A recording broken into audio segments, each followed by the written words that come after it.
The Friday stream terrified me. I almost thought it was Saturday.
Hey, what's going on, everybody? Welcome. Today is Friday. It's a bonus stream. Very special day today. We got permission from folks over at Evil Empire. Play some Rogue Prince of Persia. This is going to be world premiere content for you all, I believe. Especially if you haven't seen that, like, not really a deep dive vid that I posted on YouTube, but it was just my first offline impressions of the game. This is going to be my online impressions of the game. So I have played the game before. We did also see some footage from them live streaming the game at the SlimyYy Interactive Conference. So this is our third time seeing this game, but the first time I'm playing it live on stream. And this is alongside, like, a lot of other games have come out recently with technical tests and stuff like that. I'm not playing any of those. I'm playing this one, though. So this should be really cool. If you all have questions about what you're seeing, definitely feel free to ask them.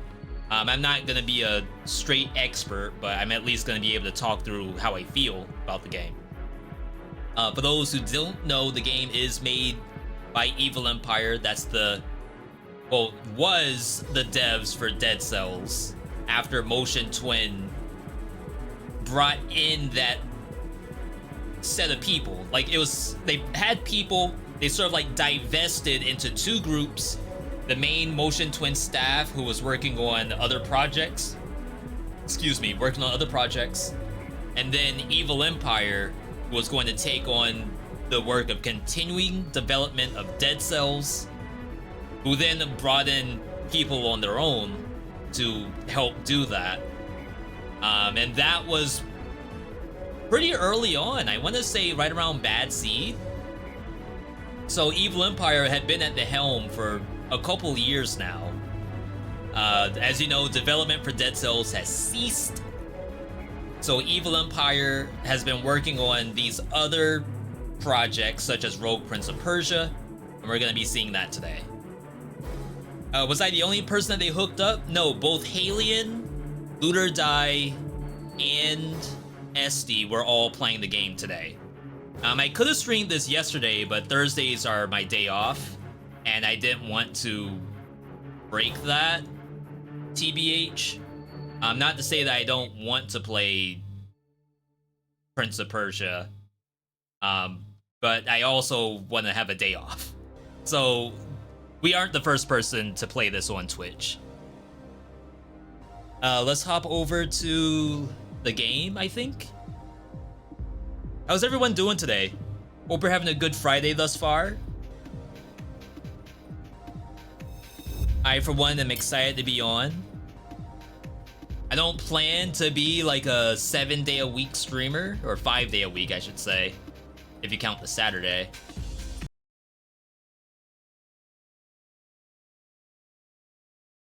But to be on for like multiple days this week is actually kind of nice. Yeah, I think we got it. There we go. Hope they liked it. I hope you all like it, to be perfectly honest. There's a lot of work that's going to be put into this game. And of course, this is Ubisoft's IP. So Ubisoft, I believe, is publishing the game. Evil Empire is doing all of the work.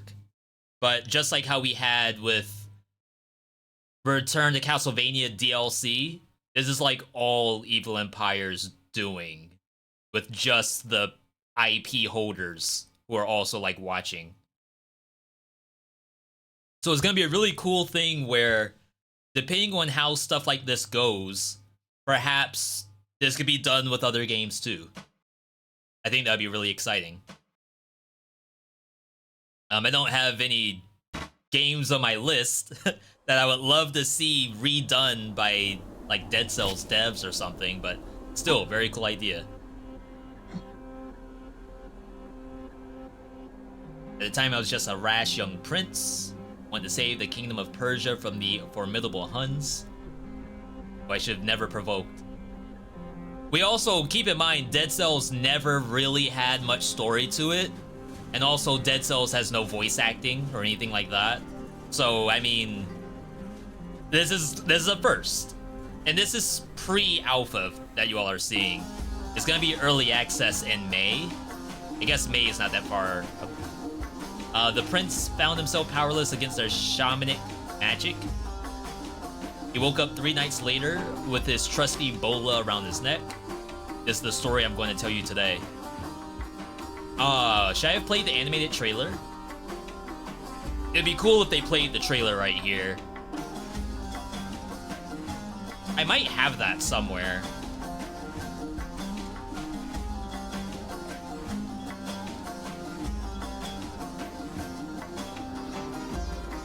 It might go into the game. I kind of want to show the animated trailer if I can find it. I guess I could just go to YouTube, right?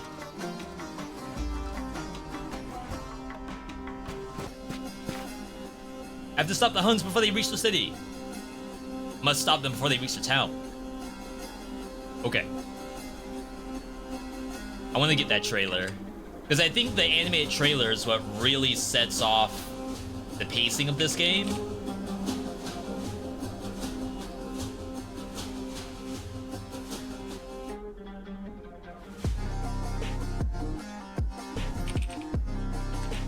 Rogue Prince of Persia.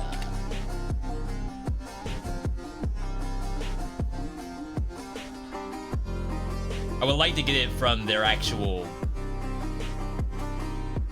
maybe it won't matter. So this is from Ubisoft.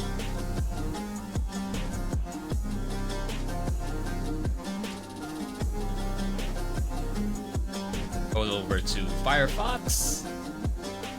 Swap it. Kill our music.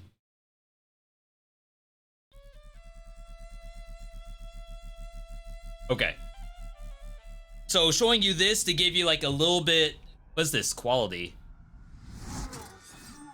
Ooh, 4K! To get you hyped up. Yeah, if FromSoft wanted to do a 2D, like, pixel action game, I think they could do it. They being Evil Empire.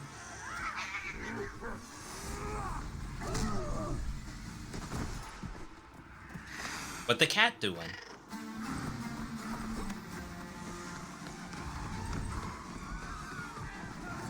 Yeah, remember, it's a Prince of Persia game, so traversal is like the #1 thing you have to have in it.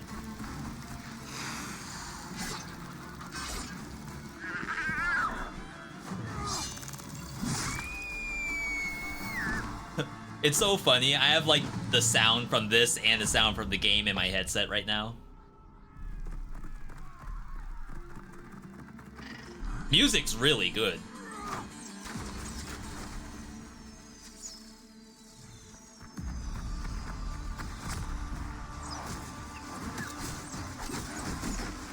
Gotta have your dual daggers too in an Evil Empire game.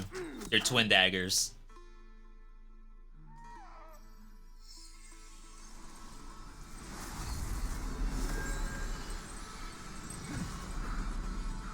So thanks to the prince's necklace, he's basically immortal.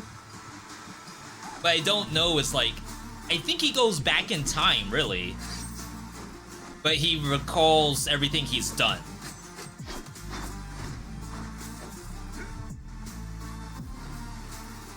That's kind of like similar roguelike fashion.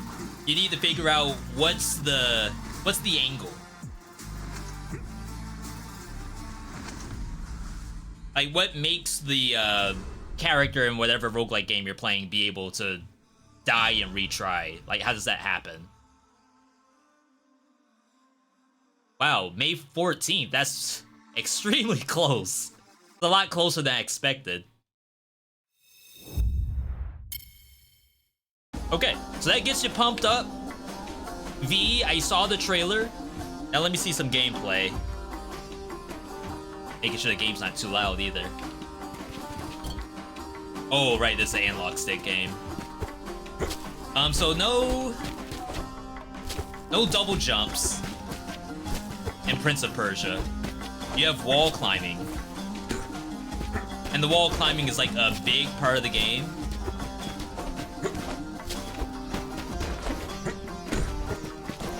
can't always wall climb like indefinitely. Like I can't wall climb into that wall climb. At best you can do sort of a knife that slows you down, and then maybe you could do something out of that. Sort of like that. Like I couldn't just make this by itself. Too far. But there's other ways that you can go about it. Oh wow, they just does the wall climb now. That's funny. The character does sort of auto vault. I think that's the right term to go over a ledge. All that smoke, we're too late. The Huns have stormed the city. What have I done? Residents. Hope they'll be able to evacuate. No fall damage. We have our main weapon. Oh wow, that blew up. 3-hit combo. It's like loud for me. Every weapon has a held attack. It doesn't automatically come out, it comes out once you let go of the button. Wow, you actually came up here. You can do all kinds of stuff with that. Like, you could be jumping down. Hold. Or, never mind. Use the tool. There's multiple special attacks. We happen to have a bow right now. Got some gold. We've seen the bola. I think that's all I've seen thus far. Circle to dodge the threat. This game does not have a dodge roll. It is not like you're playing Hades or anything like that. The dodge the threat is to vault over an enemy. So you can like vault and then attack out of it. But if it's just like trying to dodge roll through an attack, that's not gonna happen. Like this right here, you get a little bit of a dash, which is just some movement, but it's not a literal dodge roll. Whoa. I'm gonna get you out of here. Hey, Prince. Here you are at last. Only you can save Persia. It would be cool if there's like NPCs to rescue throughout the level. A couple of games have that have traversal. It's like different locations on the map for you to go grab somebody and pull them out.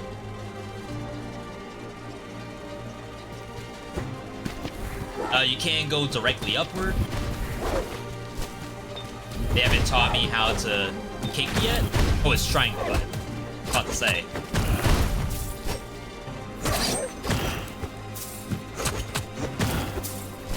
Enemies can go like right about this much in order to reach you. They can also go up, as we saw in earlier sections.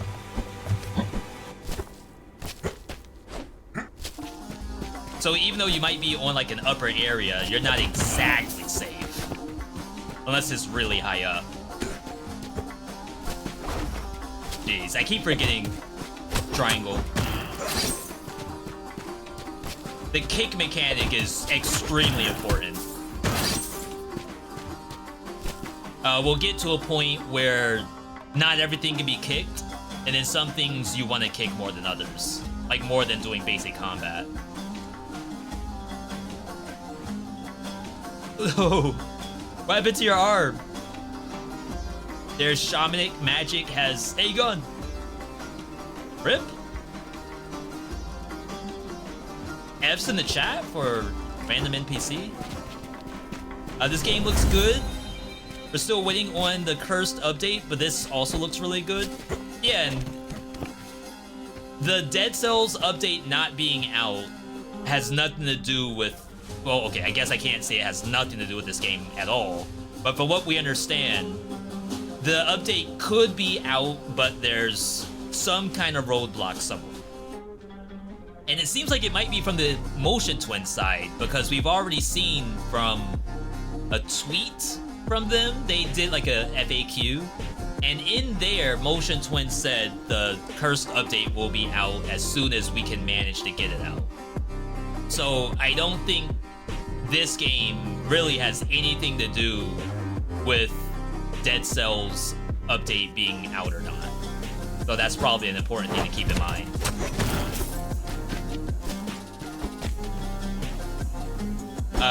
So just like, oh god, I'm gonna say like any other traversal game, there's upper areas and there's lower areas. This is like super smooth. I keep pressing L1 to kick. I don't know where I got that from. It's like, what game am I playing that I'm pressing L1 to do anything? I have no idea. Shop? Double dagger. So this is a new version. Slightly powerful. Stealth assault. Instantly move behind an enemy. I've actually never seen that before. Tabber, and then some healing. I don't have enough money. Yeah, so enemies with shielding have no stagger to them, but you can instantly break the shielding by kicking. You can also down slam on an enemy to get rid of it.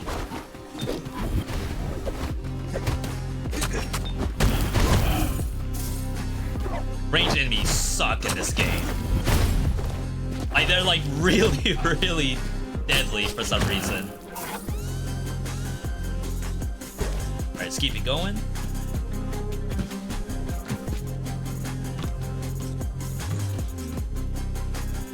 Enemies do die to spikes and all kinds of other stuff.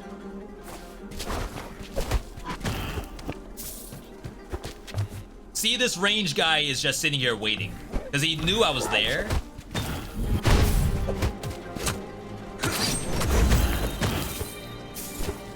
Ooh. Wow, it does a backflip? Not gameplay that you have to worry about, but just keep in mind that that's there. Our hero. Gotta get you out of your unique treatment. The only way out is to remove their king. Gotta take care of your wounds first. You must root out the evil that is root. Oh no, rip. A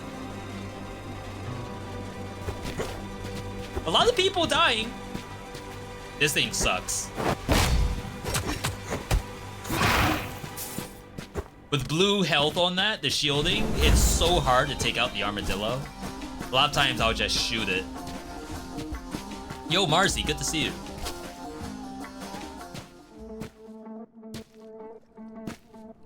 So I believe we're gonna have 2 biomes and a boss. I don't know if that showed like how much a full run is supposed to look like, but we're not gonna be able to do all of that today. In just 3 days, the Huns had taken the whole town.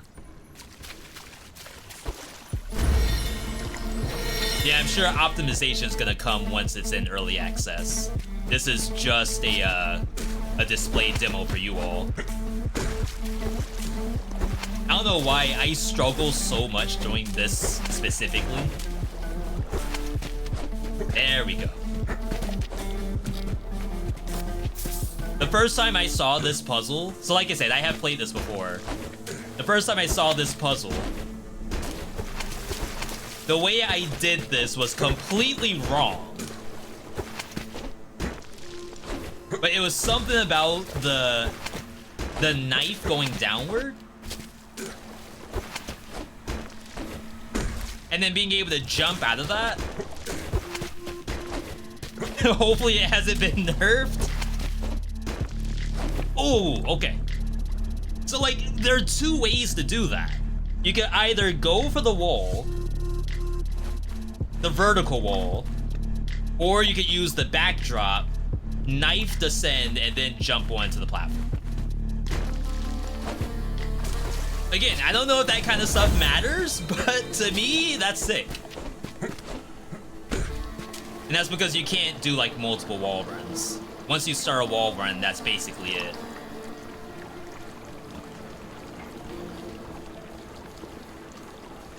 glad they kept the parkour elements.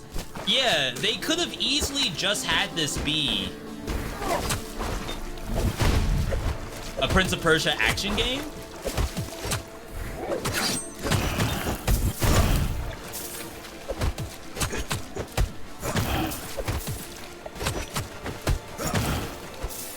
I think it's very important to actually have the traversal part. If it didn't have the traversal, I don't know if I would have called it Prince of Persia.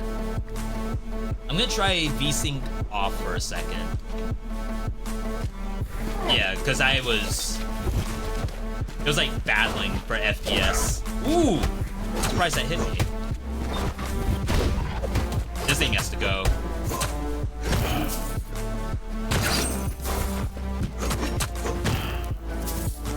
Once you get the kick down, you get a lot of options. Hang on, let's try VSync on, no limit. All right, more power.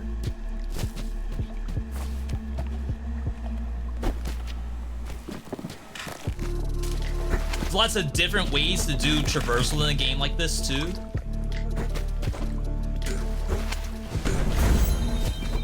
And all kinds of different traps you could make up. Treasure chest. No shot you make Prince of Persia game without wall run. I think someone would have done it. Like, it's so easy to just put a name to a video game and say, oh, this is from so-and-so's universe, but then you miss the part that actually makes those games great.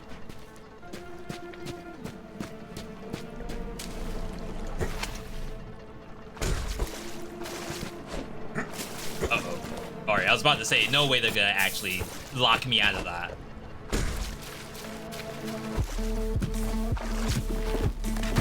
Oh my god.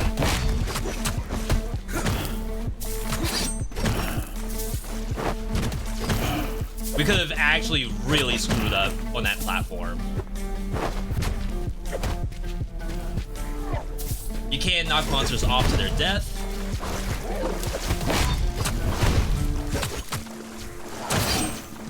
They want me to heal as much as I can, but I'm fine.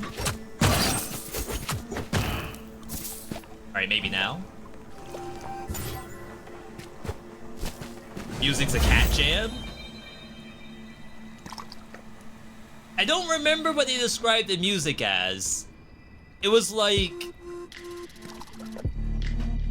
Persian hip-hop, I think is what it was. Whoa! Alright, at least that didn't kill me. Sacrifice HP. Chakram? I'm not very good at pressing my R1 button. I don't know why. See, I pressed circle to dodge the beetle, but you have to remember, it's not a dodge roll. What I should have done was vault over the existing enemy, but instead I decided to act like I was playing Dead Cells. Whirling Spear. I've never seen this before.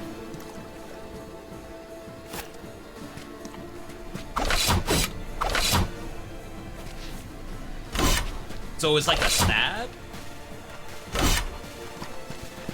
Sound is a little off on that, but that's alright. Do you think wall climbing with weapon resets was an intended mechanic in Dead Cells? Or did the Dead Cells devs just roll with it? Wall climbing with weapon resets. I'm going to say no.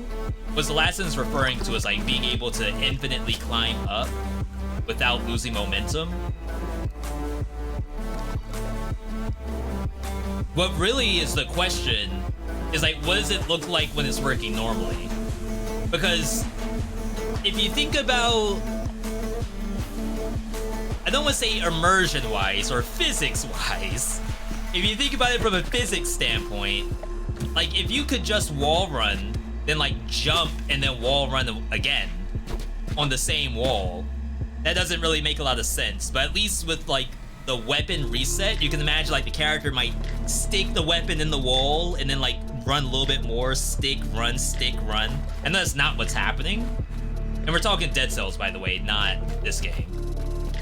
I know that's not what's happening, but it's the best I can think of. Yeah, there's an item in Promenade.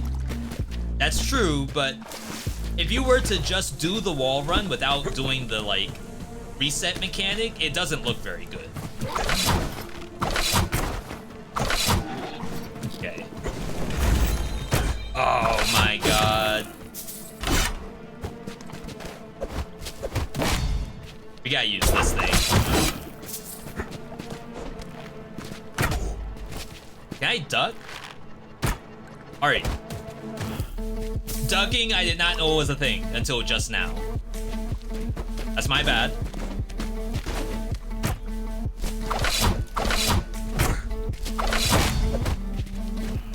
Gotta stop pressing circle to dodge roll.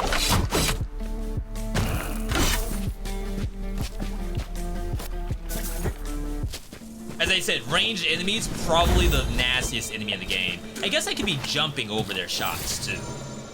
I don't necessarily have to dodge roll it. Do spears worse?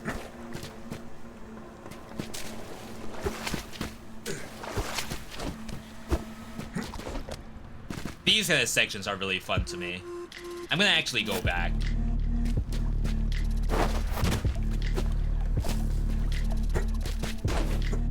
No way I can't make that. Hang on, hang on.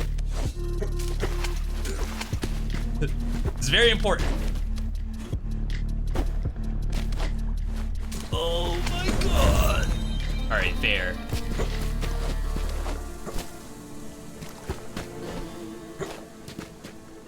Just like with any Prince of Persia, you need levers to hit. That opened up this bottom one.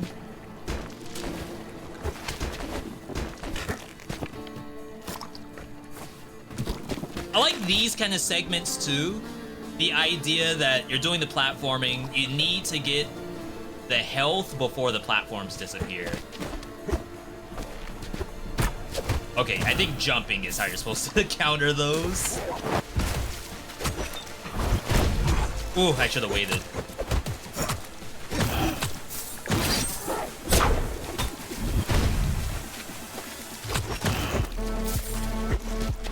I have played the game before, but I'm not gonna say I'm a smurf. I just know enough to pass. Double dagger upgrade. And then they also let you re-roll, I believe. So the one we currently have is last attack of the combo will stun, deal bonus damage to a burning enemy. I think that's okay. We don't even have burn in the kit. They die from a 1 foot fall. It's the water's counted as a trap. Because what you'd imagine is the monster would just slide down the water to its death.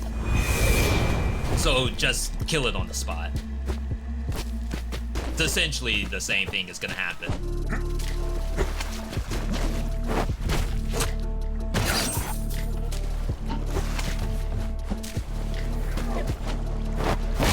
Gotta break the armor. So a lot of enemies down there. I'm a little afraid of that.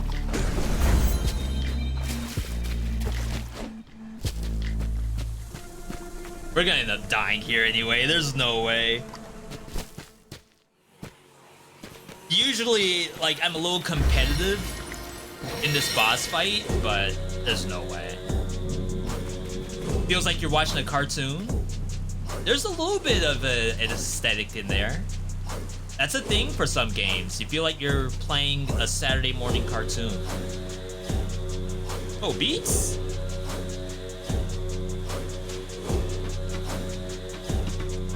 Turn it up, V.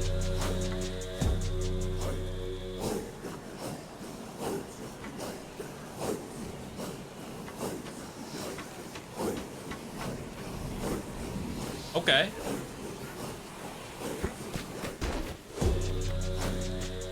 I've probably fought this boss 4 times, by the way. Oh, this could be more complicated than I thought. You! No, that's my trap.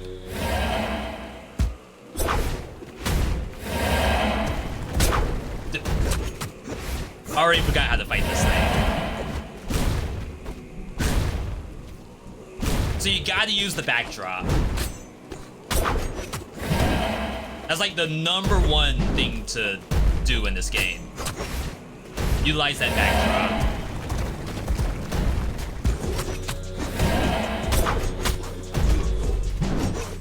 Teal.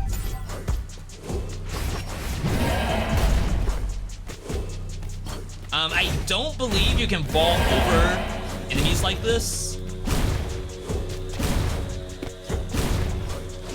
Oh, I didn't get the wall. Yeah, so that's me trying to vault over it. I just rolled through it.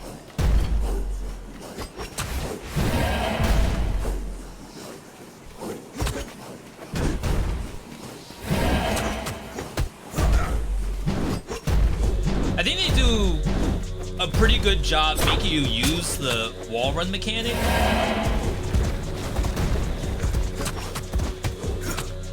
And then have that be a way to like stun an enemy.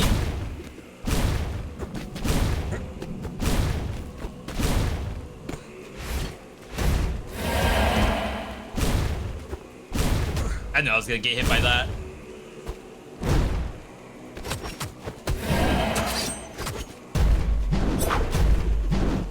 Oh, I shouldn't have gone in. It's like you have to dissect you using a dodge roll with the circle button. It's not a dodge roll. You can't just play like Dead Cells where you roll onto the monster's attack. You never get used to it, even after years. No point worrying about it though. My Ebola was there for me. It lights up every time and guides me to a safe place. Back at the Oasis. So this is like to explain the roguelike part. Like, how do you die and retry? Well, it seems to be working properly, except she didn't bring me back at the right time. Interesting. I wonder what time you would have been brought back. For now, 3 days since the invasion. Oh, I guess he wanted to go back before the invasion.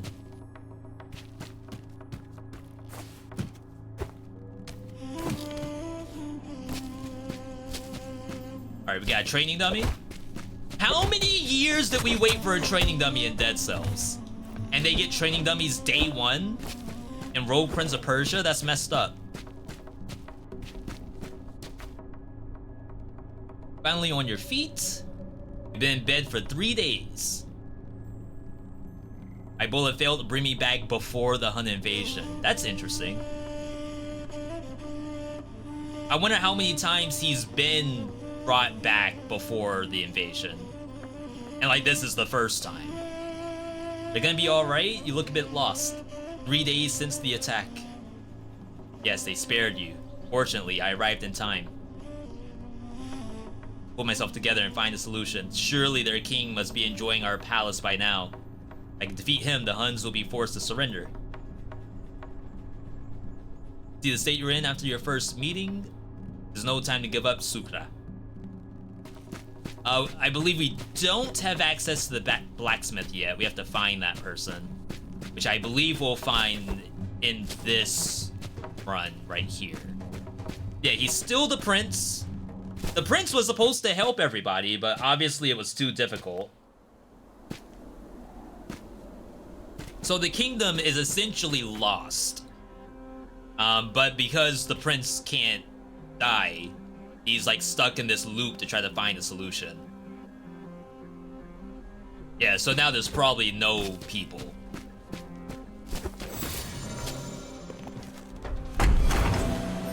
Never seen this type of medallion before. Great power resonating within. So this is part of the roguelike system. Instead of having mutations, I guess, the mutations are relics, really. Medallions. Medallions are powerful items that can trigger various effects depending on the prince's situation and actions. Medallions can be found in various chests and shops in the form of collectibles and as a boss reward. You try to put these in a place, you have up to 4, so that you get the benefit of the green arrows that's gonna buff the next relic that you pick up. So obviously this one's gonna go in the far slot, and then we hope that the next 2 fit well in the center. That is not fixable. Oh yeah, we can see the fire here. So now we added fire on kick or on wall bounce. Kicking an enemy into a wall is fire. So it's not just kick and it's not just wall bounce.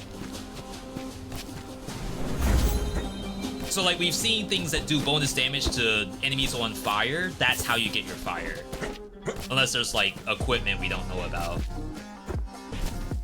What's this? Challenge Rift? Once you've chosen the relic, you will not be able to swap it again. Correct. You can break it. Maybe you get the gold for it. I feel like you don't. But that is set, and then you hopefully move every other piece in a spot that's appropriate. Wow, this goes down really far.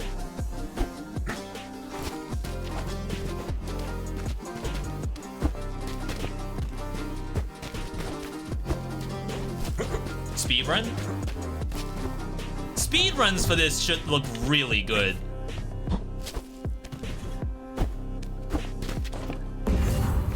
And then I imagine you could possibly do some kind of speed stuff for this. Because remember in Dead Cells, we had time doors. Those were whatever because you're skipping monsters and doing all of that. But to have timed segments in this game, I think feels natural.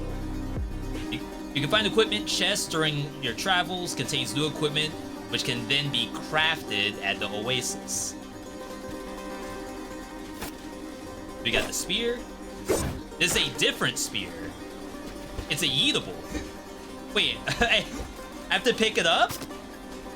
It was timed.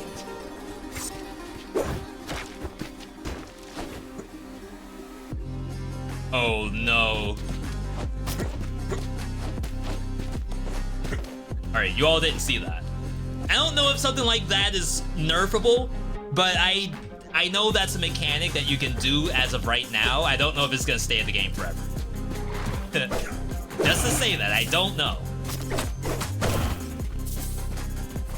I want you all to look at this footage after the game's in early access. I wonder why can I not go up there like VeeDotVod did. Oh my god, this thing's strong.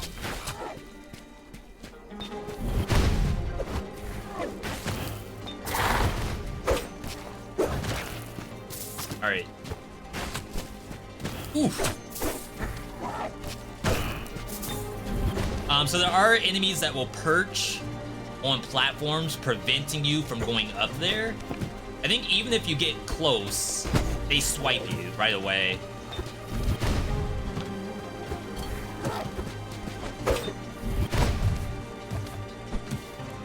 Oh my god. If you're faster, though, then you'll be fine.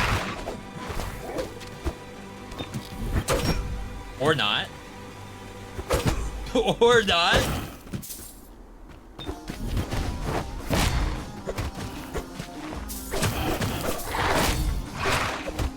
Okay.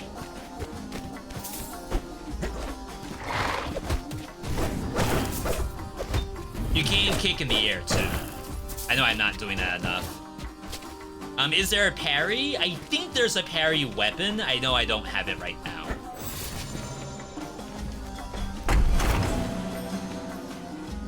Sticky kick. Kicking an enemy spreads resin. Medallions can upgrade other medallions, indicated by the green arrow. You can replace your equipped medallion with another, however, any upgrades linked to the current medallion are destroyed along with it. So this obviously goes here. So that turned the burning from 1 to 2. The spear was actually kind of legit.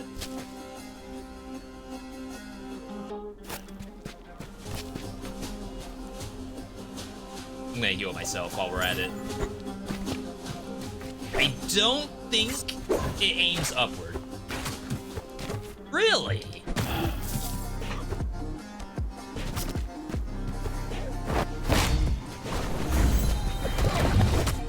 Yeah, so I kicked one enemy into the other. It only did the oil. It did not actually do the fire part. The fire part is only if it hits a wall. How do we refill the health pot? There's certain fountains around the map, and you can refill at a fountain. They're usually in the beginning of the biome, though. Hey, Fritz! What are you doing here? Didn't think I'd abandon my village so quickly, my prince. I can defend myself, and the Hun camp doesn't scare me. Get everything I need. I'll protect what we built to the death if it needs be. The camp of the Huns. I was prisoner there before Sukra freed me. Wow, I didn't know he was actually captured for a little bit.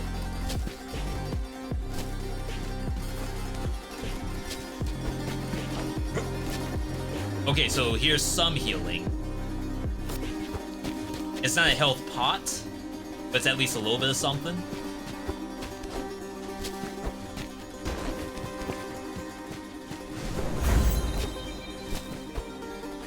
Ooh. Attacking an enemy more than 5 meters away releases cloud of poison.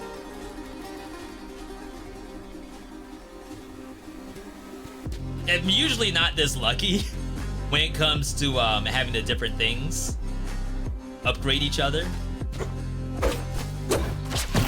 Ooh, that actually works on the spear? I don't know why I didn't think it would.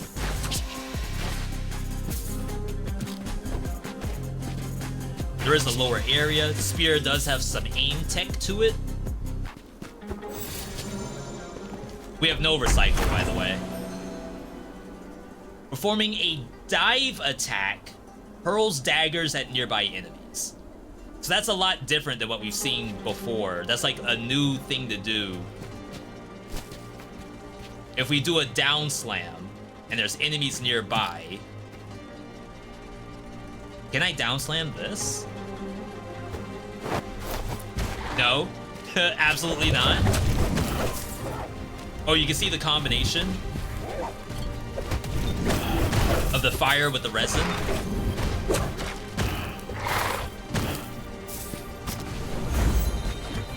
Oh yeah, you can stay up there. Just want to check this corner real quick.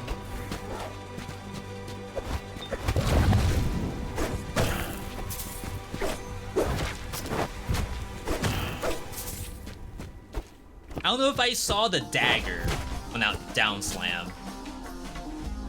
Performing a dive attack. That should be down slam, I believe.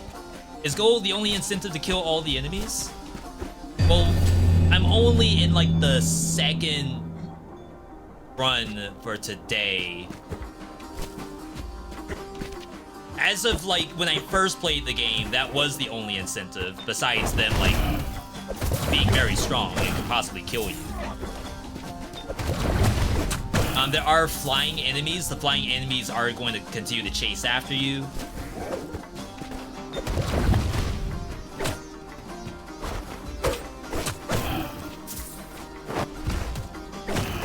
That has wall splat? I didn't know that. If the enemy dies off screen, you do get the gold for it. So in some ways, like if you can kill on the fly, you can get the credit. And that's probably like the main idea, is to be able to kill on the fly. Should probably take this. Bola?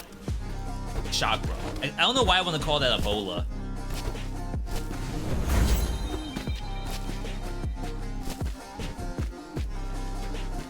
Alright. So we got the NPC blacksmith, I believe.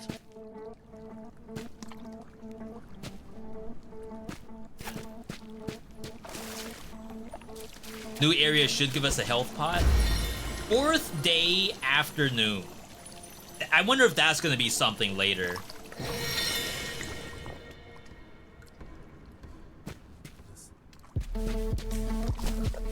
It's interesting to point out that kind of like day feature without us knowing what it is just yet. Seems to be connected to the Huns. So this is our meta currency. Spirit Glimmers. You can spend Spirit Glimmers at the Oasis to unlock new items that can be used in future attempts. In each attempt, you earn Spirit Glimmers in the form of collectibles or by looting and defeating enemies. So the other reason why you would want to kill enemies is to get Glimmer. Similar to cells, except the difference is that you don't lose the cells on death. I have no idea why I can't get this one first try. It's like the only thing in the game I cannot get first try.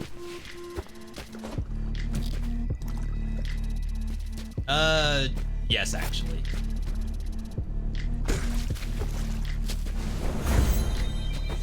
Is there like a...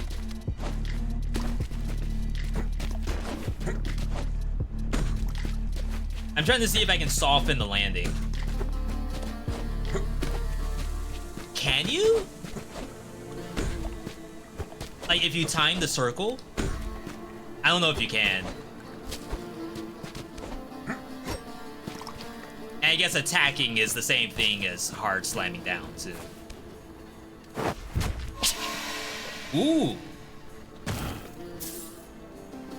So that was the down slam fires knives, but then the knife is a ranged attack, so it also... Oh, you're struggling, but try your best. You made it. It also did the poison because it's a long range attack. Okay. I'm learning a lot of this at the same time you all are.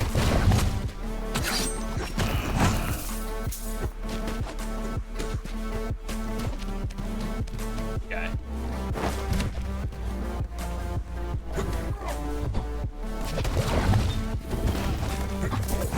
Like I said, ranged enemies are the worst.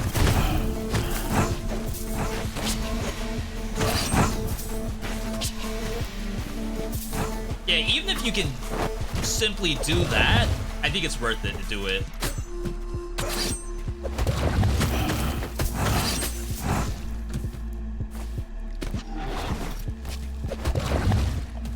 It sort of solves the issue about needing to full clear the map by fighting every enemy, because a lot of the enemies you could probably kill through traversal mechanics. A little bit of an elegant solution there. New currency is out meta progression, and gold is in run. Yes, gold is spent to buy items and heal yourself. And then gold is lost at the end of the run or on death.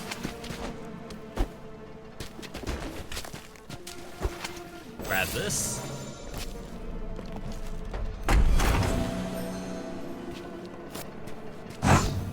Overall HP every time a new well of dreams is discovered. I don't know what a well of dreams is. We can get rid of the resin. The resin's cool, but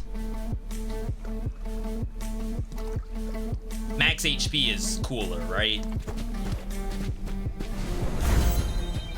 Yeah, so is it this?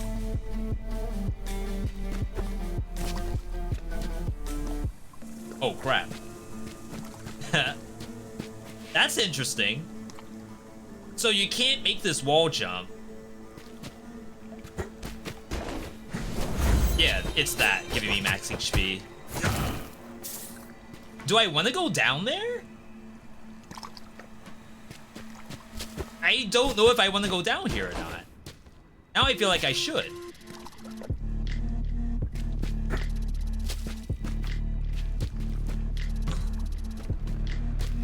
Ooh, it was like a three-way puzzle.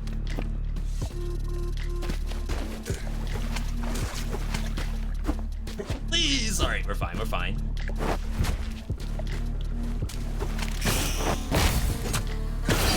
Honestly, devs, if you're out there, what I could really use, and maybe that's like meta progression for later, because if you think about it, it could be really fun to have meta progression that unlocks new style of traversal.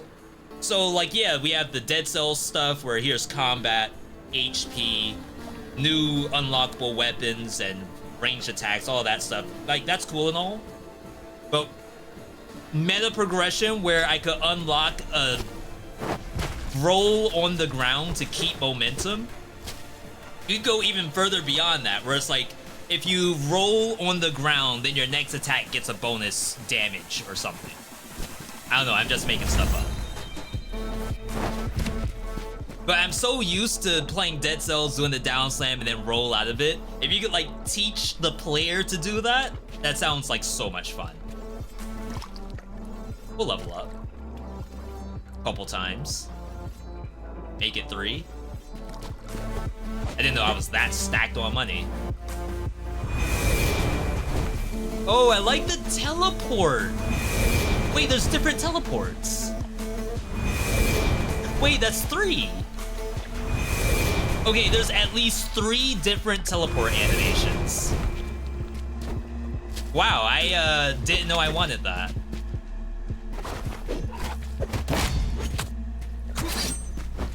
Somehow I missed the other guy.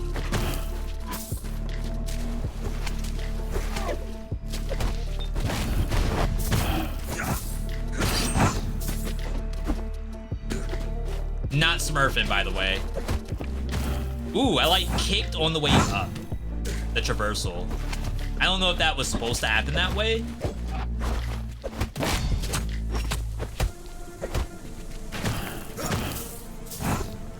But very cool that that actually worked.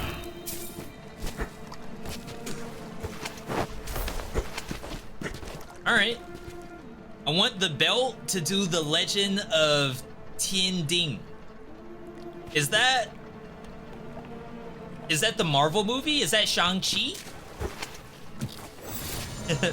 I don't know what that is, I'm sorry. Royal Sword. New Chakram. Go ahead and take it.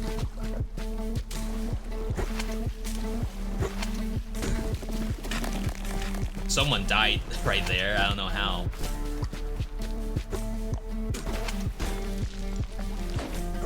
Oof. Alright, we got a decent amount of max HP from all the fountains. I feel like I should be able to kill the boss with this much HP. Only 1 health flask, right? Yeah, that's fine.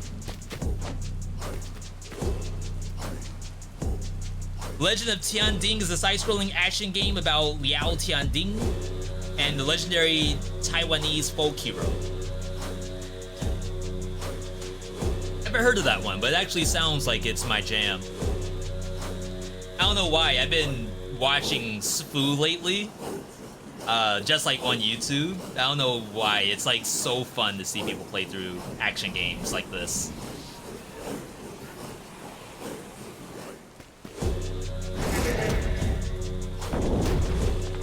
No way we die this time. You fell into my trap. Not gonna end well for either of us.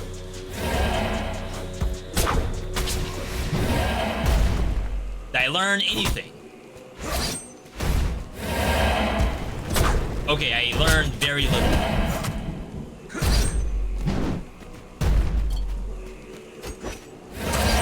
Back out.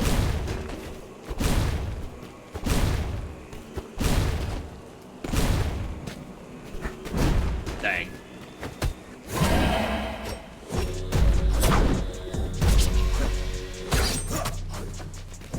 We get bonus damage while it's poisoned.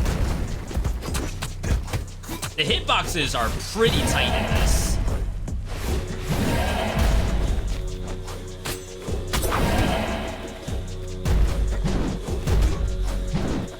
Alright, let's heal.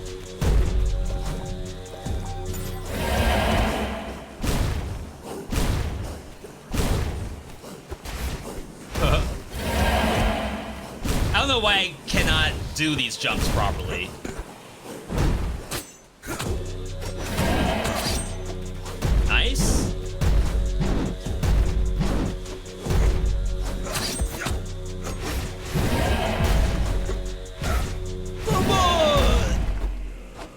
That's what happens when you don't wall run.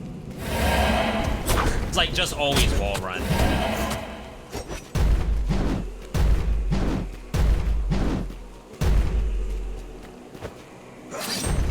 Yeah, I'm scared. Ooh, phase 2. Oh, that was much bigger. Ooh, switched it up.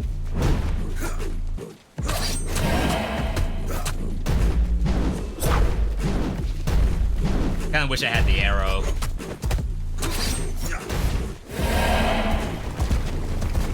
Oh, we're not dodging that properly.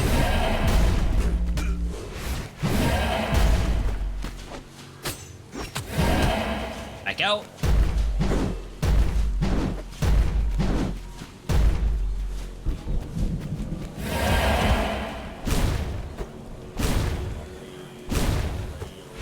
Now this fight could have been over a long time ago if I wasn't taking so much damage.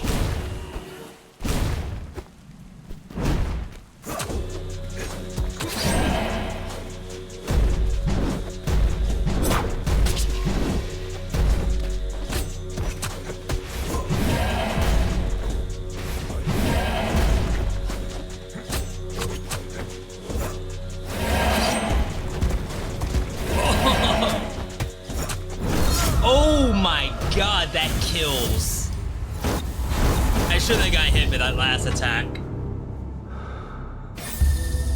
So as you see, you got a lot of options in the game. Why did my bullet send me back before the Hun invasion? Would have been much simpler.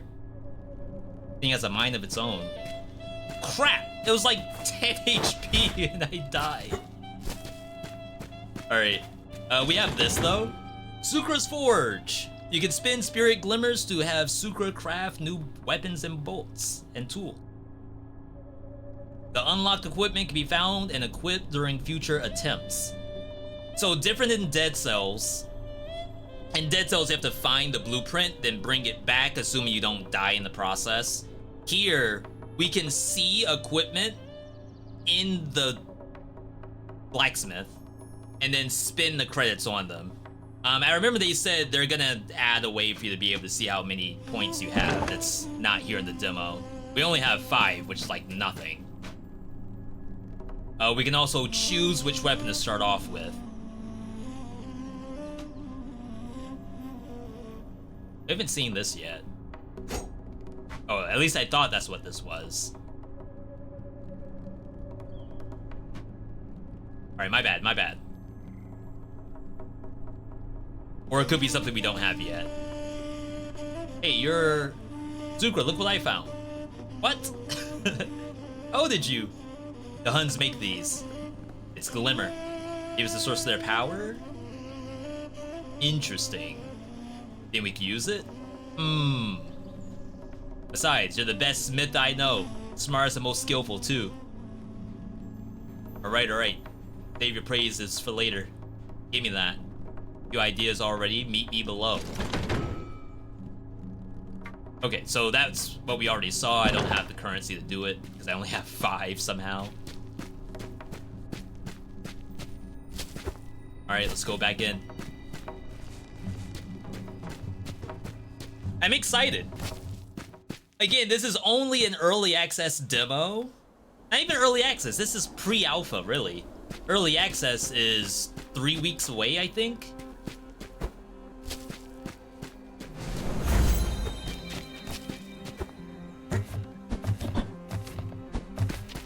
There's a bunch of systems that I already know I'm gonna love. And then ones for me to just get better at.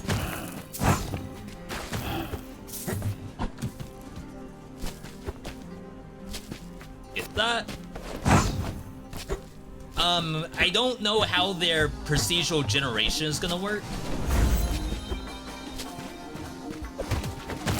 Obviously, as a demo, we're only gonna see certain parts of it, but there could be more things that we haven't seen yet. Like this formation right here, I've never seen before.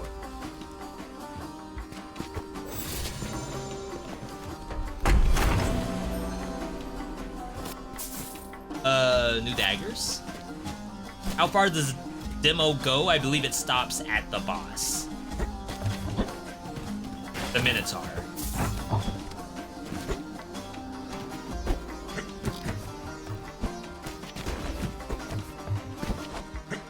About to say, like, I want to do it without jumping on the wooden platform.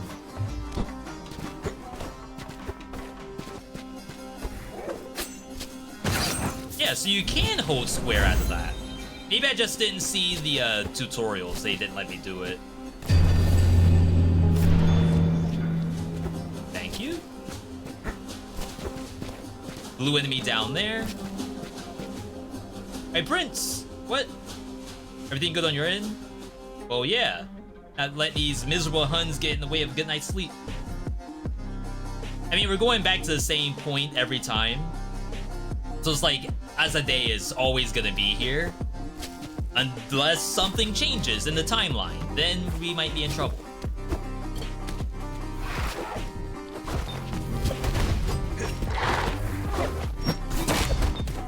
I actually didn't know that you could leap over the armadillo. That's news to me. Do you know if this version is going to be the same version as people play in May? Supposedly, no. It's not. That's what I've been told, at least. I have no reason to suspect otherwise.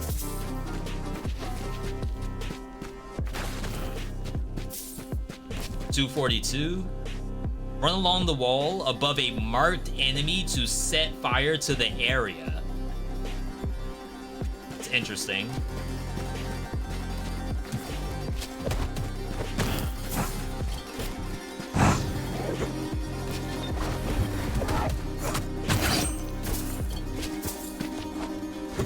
We have enough now.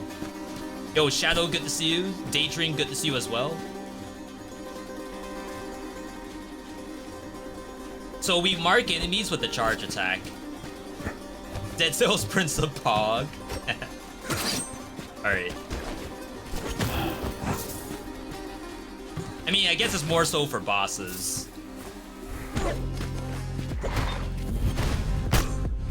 Oh, didn't get it that time. Oh, yeah. Okay.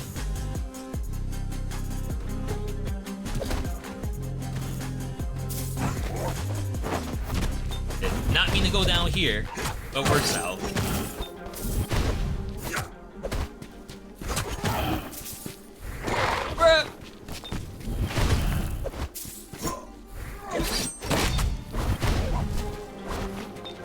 So shield the enemy.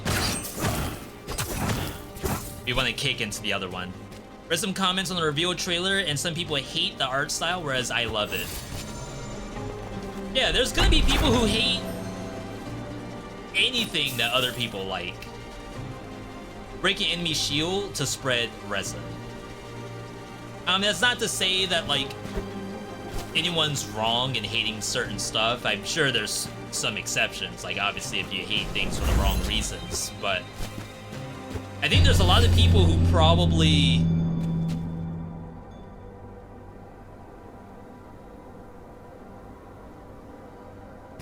I don't know, it's hard because, like, if you look at the things like the backdrop, the foreground, even the foreground has this like pattern on it. So it's a very specific style that they have in this game. And maybe those people like Call of Duty or something. I don't know. They would probably have never wanted to like Dead Cells or anything like that anyway. One might ask why Prince Persia is purple. So I did get that question on YouTube comments. Oh wow, it's kind of next level in the world. My answer is it's a video game.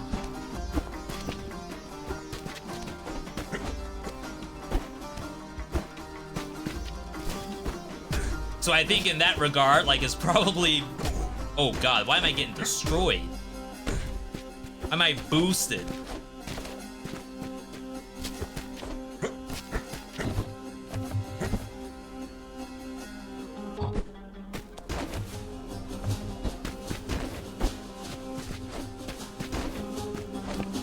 Sheesh. We gotta do the knife slide a bit more. I think that's what we're missing. You don't have to just jump. Purple stands out in the backdrop? I can see that.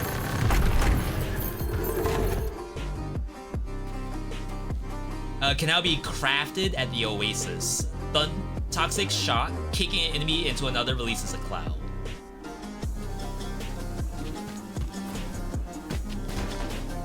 Ooh, almost missed this. Imagine you just down slammed. Probably heal myself.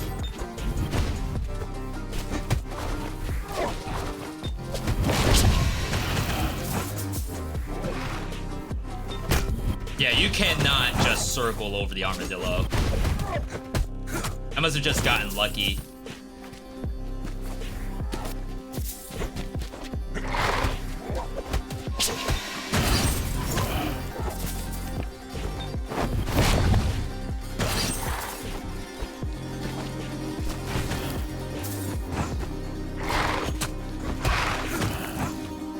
Alright, sick. Poison does real damage, unlike fire. I'm sure they're gonna try to think about making this stuff different from one another. Obviously, fire interacts with resin, so it might be, oh, well, if you have resin, then fire's gonna do more damage. And poison acts in a cloud, whereas fire's on the ground. I'm sure there's a lot of different things you could do. Like, for example, in other games, poison damage is corrosive, so, like, armored enemies take more damage from poison, and then non-armored enemies, like skin enemies, have more damage to burning. I'm just making stuff up. That's not this game. As Dead Cell's muscle memory kicked in all the time. Really, it's around the circle button. Like, I so often want to just press circle to deal with a monster, and that's not the right move. I can't get it first try. I don't know why.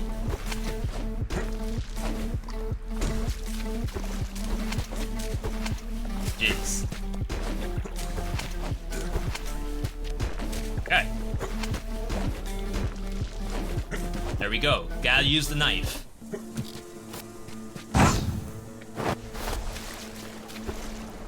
Yeah, and I think that was probably the #1 thing they wanted to do, was to ensure it is not simply playing Dead Cells with a new skin. Because if it was just the same dodge roll, then that's the first thing people are going to think of.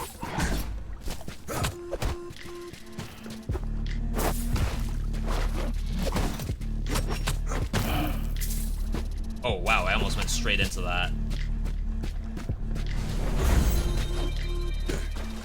Can go the long way, I guess.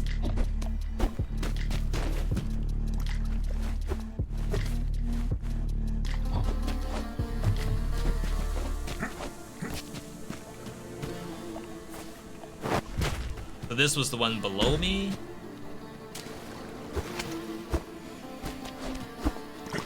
You can basically wall run at any time.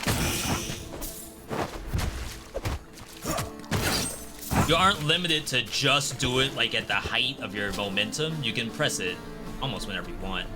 Restore 30 HP for each elemental reaction.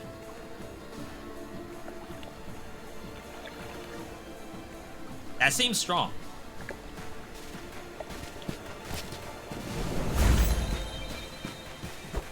Hopefully it's just whenever I activate an element and not like fire plus oil or something like that.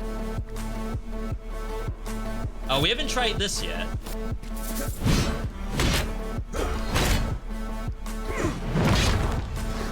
Is that beat?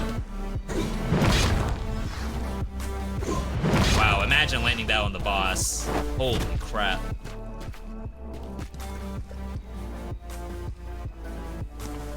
Bonus damage if the enemy is burning. No. How do I do Look at burning? that damage. We're dead. Run along the wall on a marked enemy. So I should be able to do that on the boss. Famous last words, of course. Yo, gamer, welcome. Happy to have you here. We don't really have to do that mechanic in the biome itself.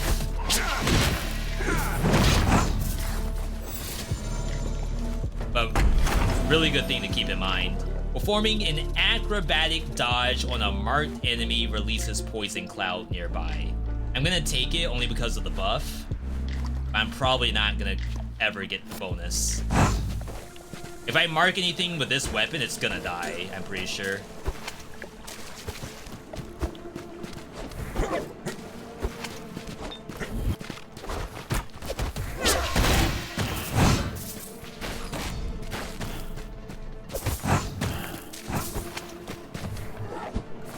Oh my god, that's not what I meant to do.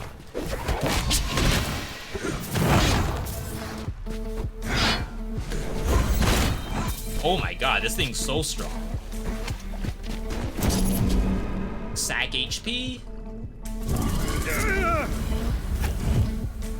Restore HP each time a new well is discovered. Get max HP based on wells. I think we're done with this area.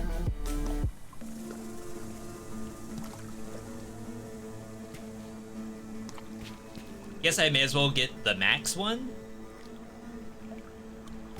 Oh, we're losing buffs. Maybe we don't. For a little bit of max HP, maybe not the best move. Calculated?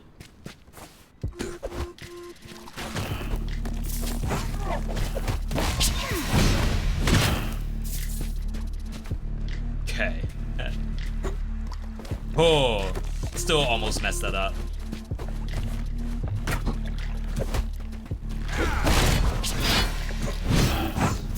I marked that. Special attack launches forward, inflicting heavy damage. I wonder if the kick can mark enemies. No. He just be marking sometimes. I don't even think he knows why he marks half the time.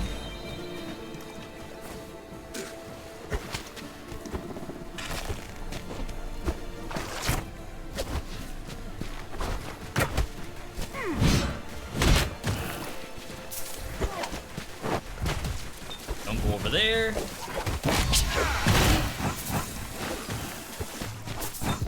Yeah, we need the glimmers. Is there a ranged weapon with unlimited attacking? No. All of our R1 buttons have an ammo charge to them, and then all the melee weapons. The spear has a range component, but you have to pick it up to throw it again. So while it's unlimited in that regard, it's not unlimited for real, for real. Higher level, we no longer mark them.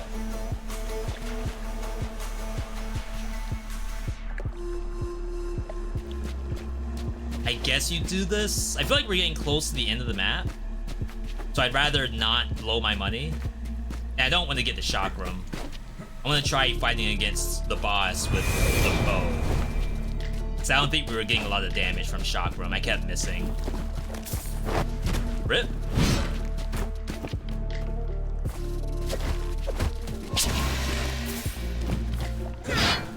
Rip.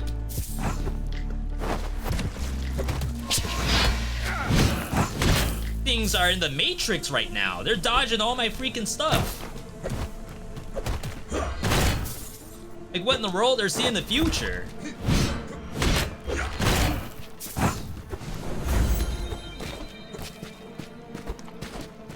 Like, I am from the future, basically. How in the world are they doing that? Why would you want to save gold for the boss? Because there could be the blacksmith that I can dump gold to upgrade weapons before the boss. Cool segment. Oh my god, okay.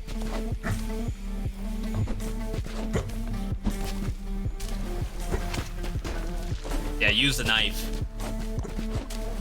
Knife is a very underutilized mechanic in this game.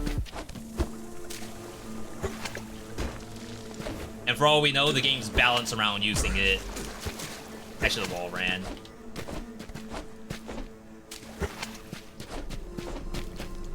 I don't know why I assumed I didn't need to. Press the buttons.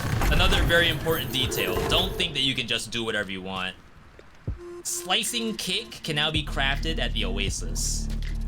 Kicking an enemy back at least 5 meters hurls daggers. Sounds cool.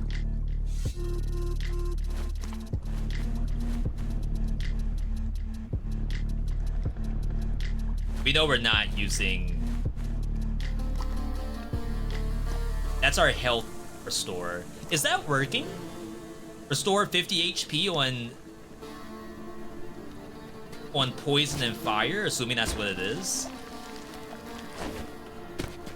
If we had the ranged attacks do poison and stuff, then maybe that would have been the right move.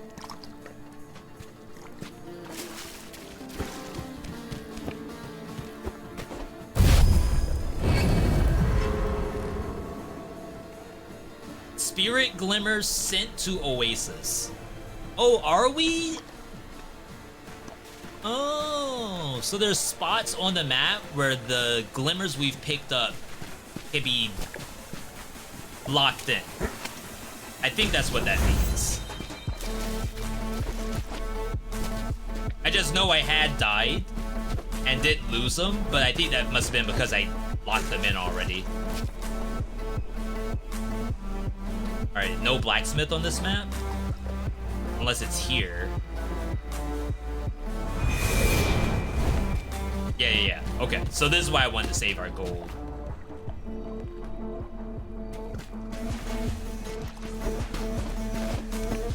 Alright.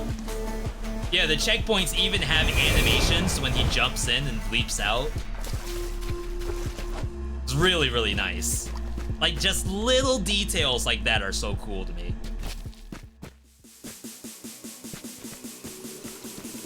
Alright, let's see if we can kill the boss this time.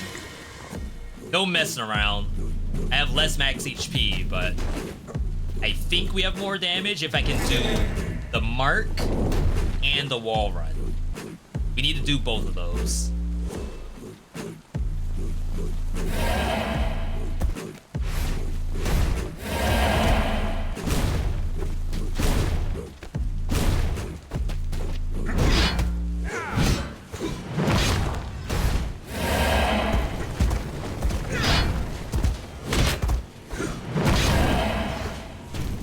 So like that. Of course, I lose this as soon as I go in for damage.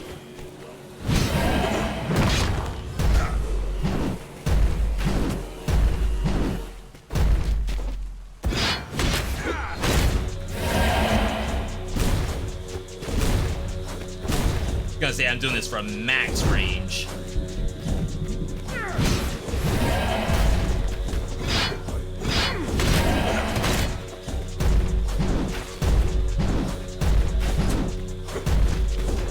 Oh, no fire?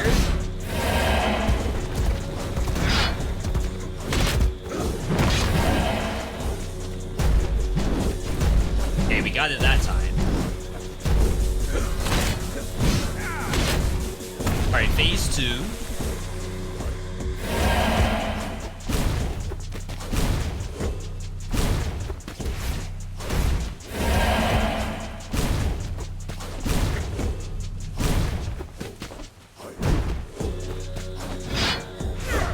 I guess I should down slam if he's doing that. Oh, double! Alright, let's heal. Almost screwed it.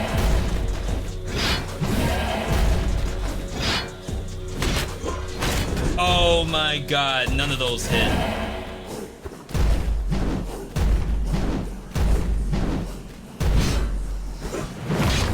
We're missing everything!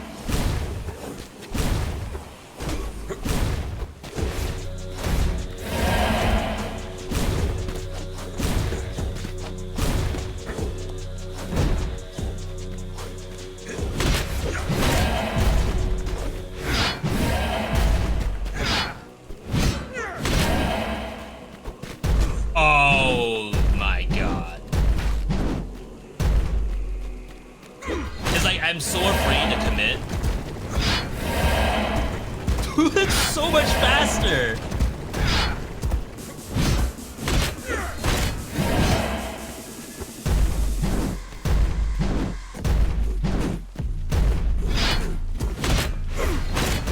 Dang, that didn't kill. Now that did that.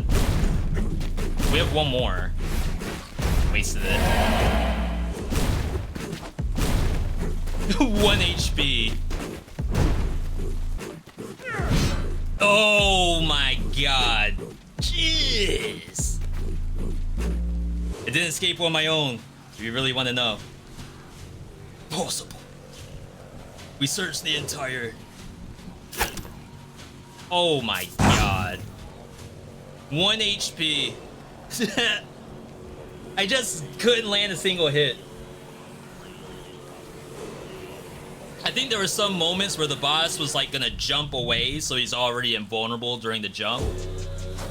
Almost wonder if like, does it need to be invulnerable or not? Berood Gauntlet, that's a new shooting thing. Perform a leap forward, smashing the ground. Oh wow, it doesn't even have ammo. It's like one charge. I didn't really care for the spear.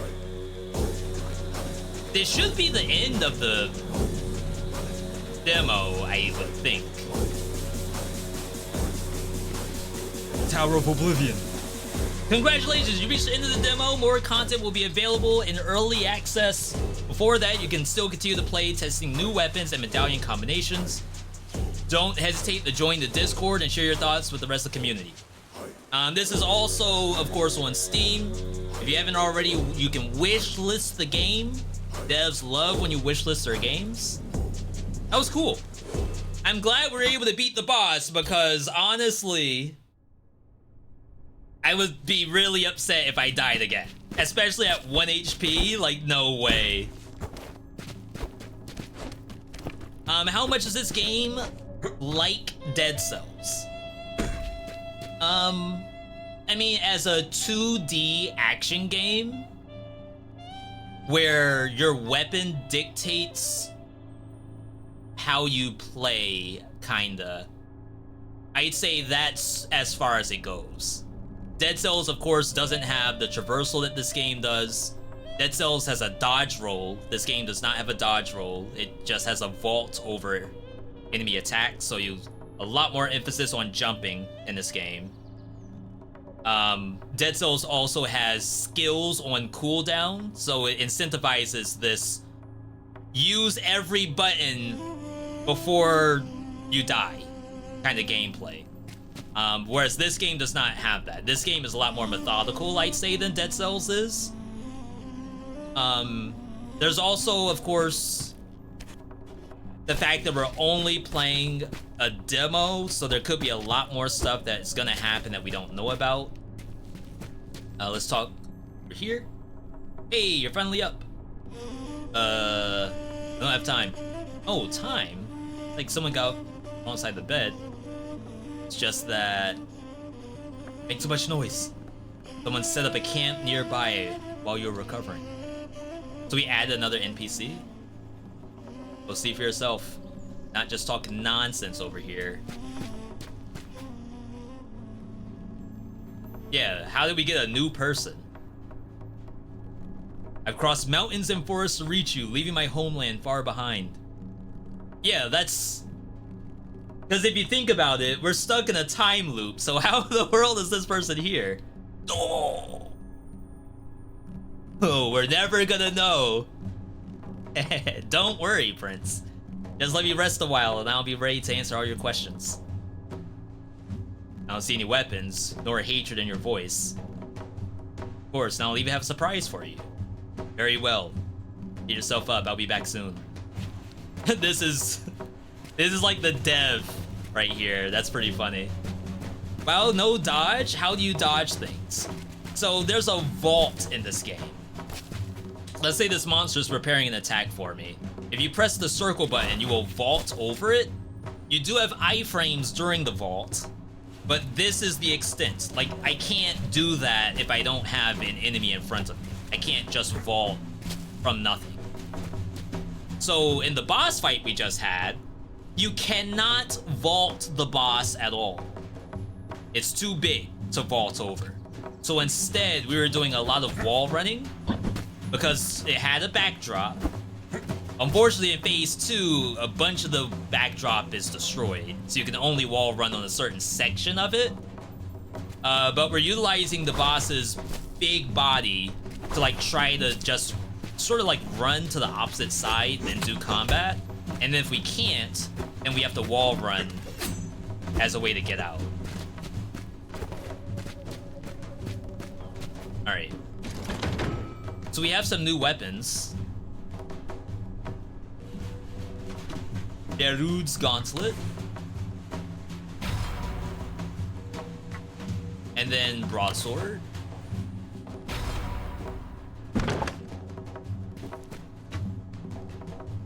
I feel like I should be able to equip these here, but maybe that's just not a thing yet. Alright. Before I head in, what do you all think about the game so far? We're like an hour, 30 minutes in. Again, this is... According to the Evil Empire devs, they had been like storyboarding this before Return to Castlevania. Not to say that they've been working on it since a year ago, because Castlevania was a year ago at this point. But they had brought this up to Ubisoft, I think right before Return to Castlevania. So over the past however many months, I have no idea, they've been working on it. We currently have a demo that I'm showing to you now. Early access is on the 17th of May, so it's a couple weeks away. And they're planning to add more content available than what we're showing here for early access. I do have to unlock all the different weapons. Ooh, that looks cool. 14th of May, thank you, Dav, thank you. Have some issues with the UI and certain animations, and then some things are a little buggy. Yeah, and that's the early alpha experience, I'm sure. Once it hits early access, and I should probably give feedback after this on the different things that I saw. Because if you remember, Dead Cells Vanilla Early Access, which we played for YouTube, it wasn't great. And to be fair, like, this dev didn't work on Vanilla Dead Cells either. So we know what gameplay feel looks like when it's good. So anything where the gameplay feel isn't good, I think we can give them feedback on.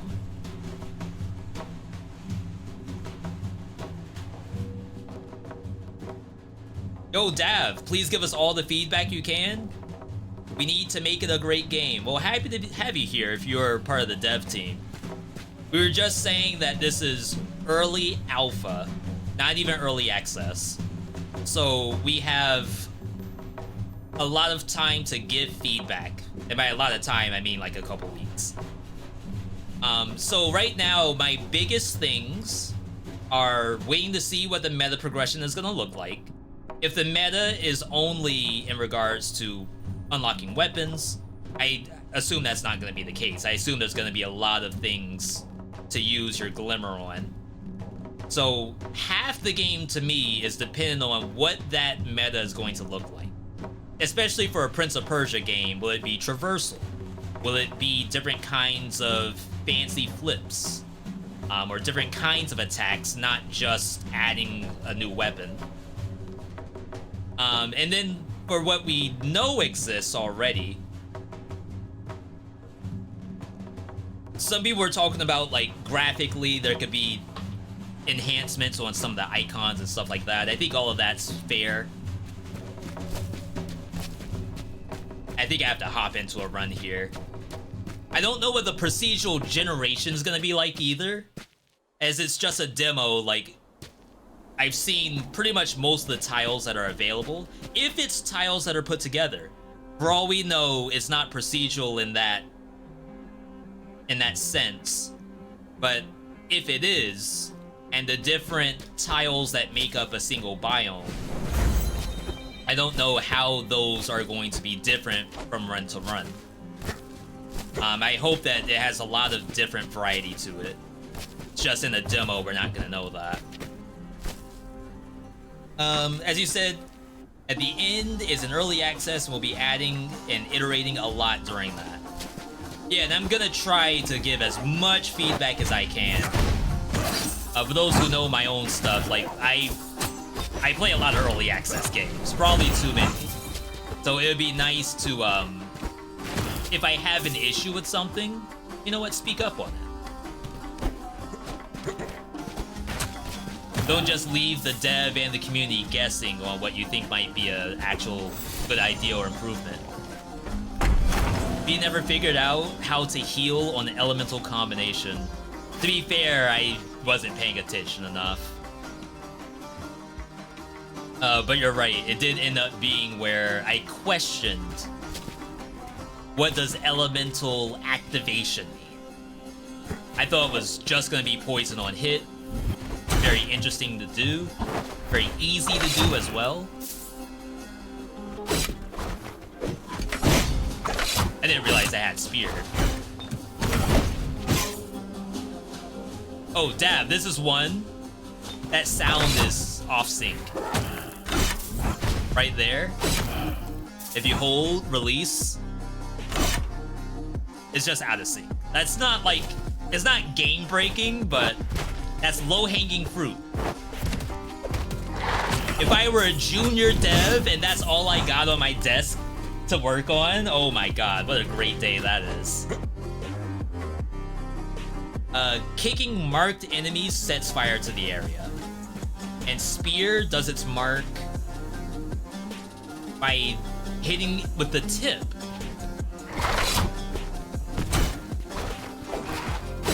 Oh, okay. That's pretty easy.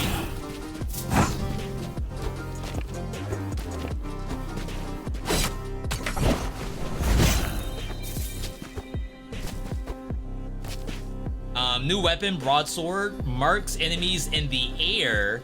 You can launch them with the special. After attacking a stunned enemy, you get resin. I always seem to get resin and then sell it. I don't know why, but I end up picking up something that seems much more interesting from a gameplay perspective. But that's only because I haven't done, like, good resin. Getting struck by a marked enemy sets it on fire. We're probably not going to keep that, but it's kind of cool. No showcasing new weapons? I'm using a new weapon. I only played the spear for like 10 minutes. Not even. Okay, so she's still the same. Again, she's stuck in the loop too, but there seems to be one person who's not. There's like blood splatter. Definitely in a spot I have not been. There's blood splatter. Oh.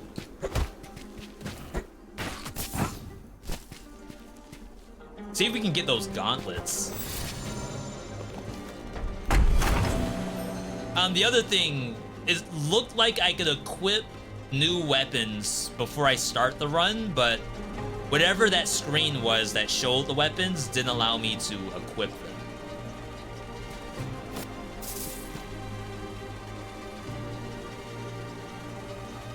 See, this is a situation where I feel like I would replace the resin, but let's try not. How many weapons are planned? That's a good question. I think we have, what, 7 right now? No, energy.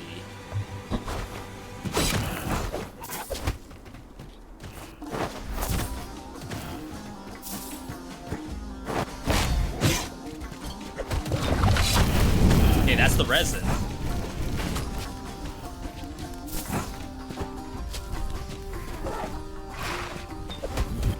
Kick into the armadillo actually stopped it from rolling.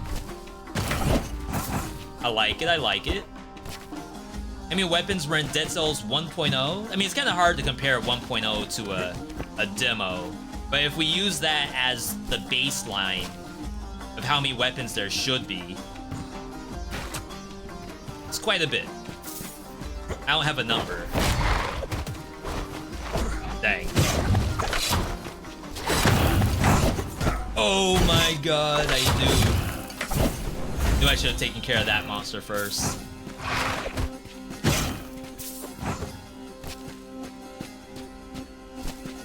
Half my HP.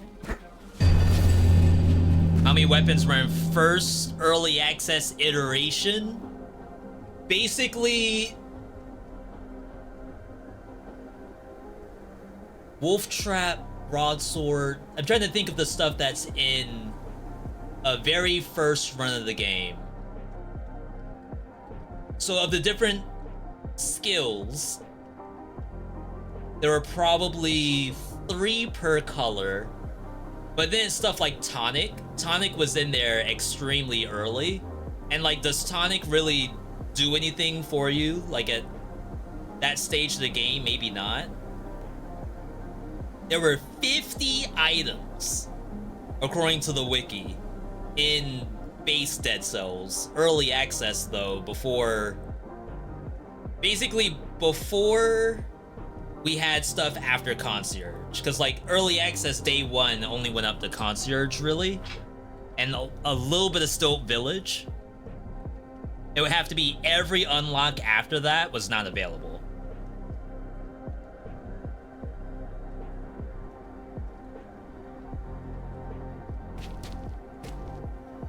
That might have to be some research, because I feel like I don't want to call it rose-tinted glasses, but I assume we would think it was a lot, but only because we're going off of how it looks today. Version 0.0 had 50 items? Why do I feel like that's too many, according to what I saw? Hey, I could be wrong. 3 colors, if you divide 50 into 3 parts, that still feels like too many items.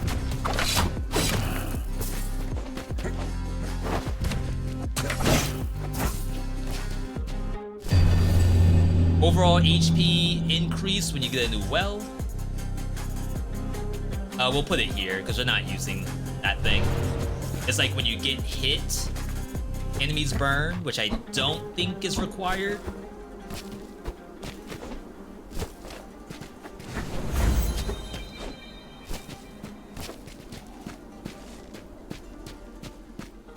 I don't know how many weapons I would want, because then that gets in the question of like, do you want this to be a weapon-based combat game?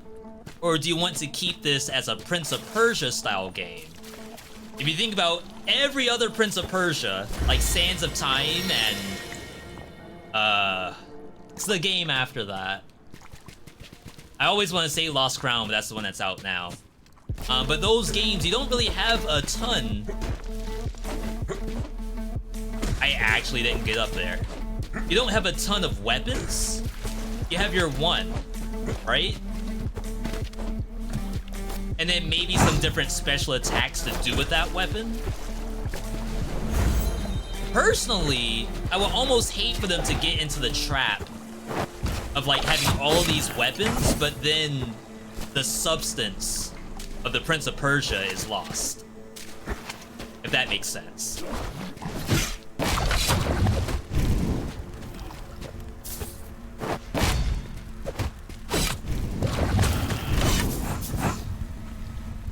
I feel like any dev can just add weapons to a game, but then to also have the game fit into whatever its vision was, which is Prince of Persia, I think is the next step to making it be good. Not that it isn't good, just to make it fit the vision.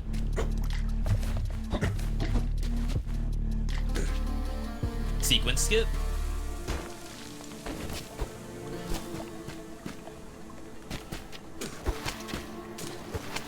I feel like this segment that we unlock is the same, but the unlocking of it has been different each time. So I don't know what the procedural generation is. Attacking an enemy more than 5 meters away releases a poison cloud.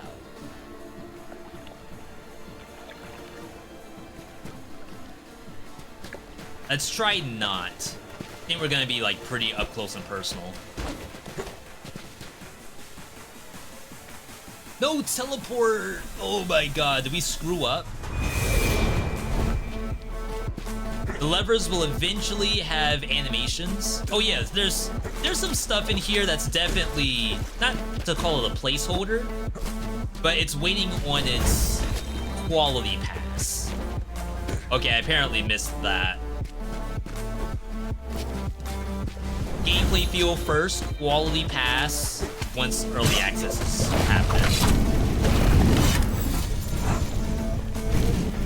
Wow, that resin's popping off all of a sudden.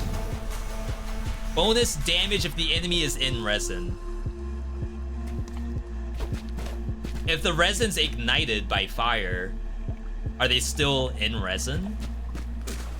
The interesting question.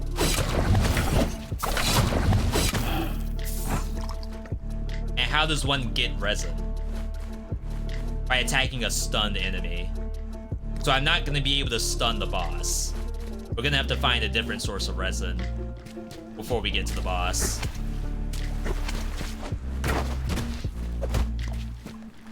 You should be dead. You are definitely on water. Things using cheat codes. That's what should happen. Maybe because the game assumed it was on a safe spot. Because, like, this is dead because it's gonna fall off. But maybe because, like, that fall off would have been safe at the bottom, the monsters live. Maybe.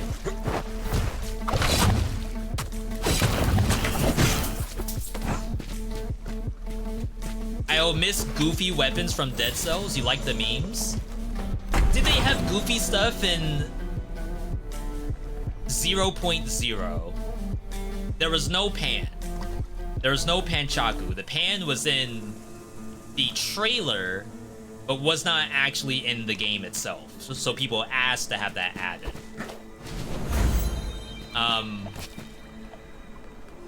It was all bows, grenades. The usable items were like tonics. A lot of traps. Tentacle was DLC. That's Bad Seed.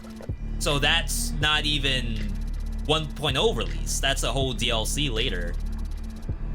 So the only goofiness we really got from Dead Cells early on was the NPC's interactions. Oh, 300 health. And I just don't want to pick it up because I want to try to maybe play the resin. Maybe I can roll this and get resin. Asking for a lot, I'm sure.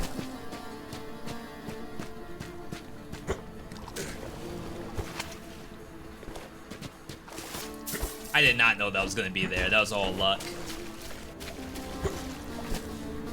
Just not sure if they would add goofy stuff to a Prince of Persia game. Yeah, I guess one thing to think about is because of the IP. Oh, I couldn't down slam out of that. That would have been so cool if I could.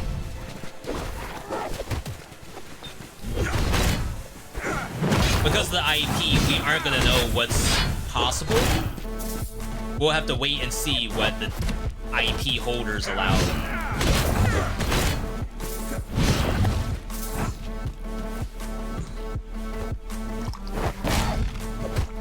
And again, I'm just talking from someone theorizing what could happen. I have no outside information, just to say that out loud.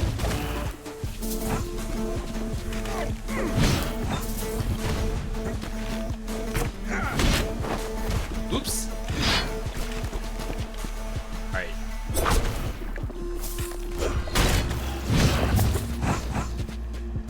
The mark on the axe, I haven't fully figured that out yet. I know it says it marks on special, but sometimes I don't do the special. I mean, I'm happy they give it to me. Not gonna complain.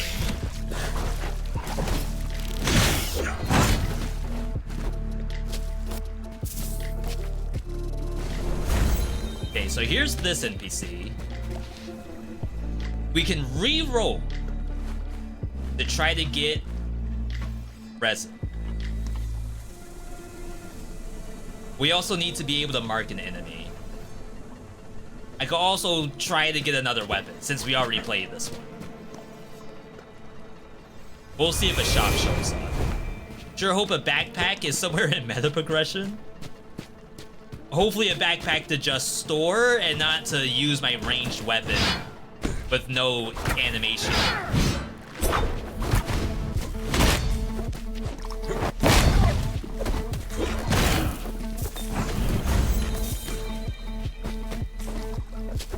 Not to say that I don't like my acrobatic pack. I'm sure it must be a balanced nightmare to try to figure out what's OP and what's not. Or, you know what some devs do? Some devs just leave it. If it's OP, use as much as you can, because we're not gonna touch it. Alright, let's head in here. This is definitely different.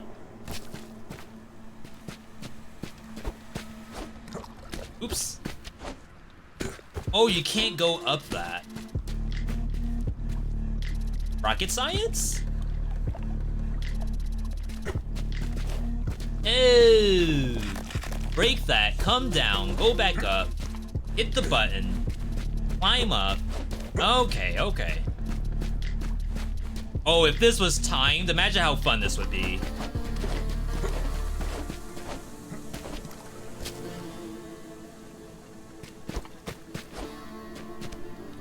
Not that it's not fun, I'm just like spitballing what could be some really cool ideas in a game like this.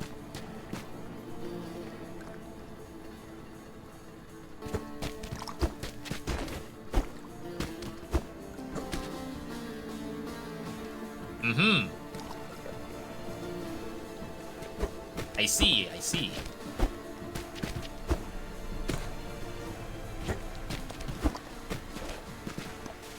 Okay. Gamer.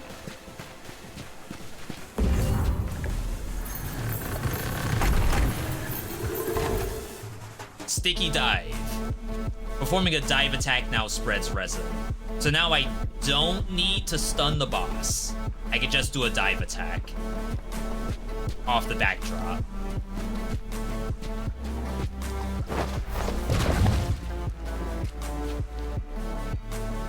We still need to mark them and kick to get the fire. Game transitions into Celeste really well. And that's the Prince of Persia part. I think if they don't have that part, then it's... and to me, at least, it would miss its mark. I'm sure there's people who would love to just have a combat game with the name Prince of Persia tied to it. But I personally, I gotta have the traversal. The traversal's the best part to me.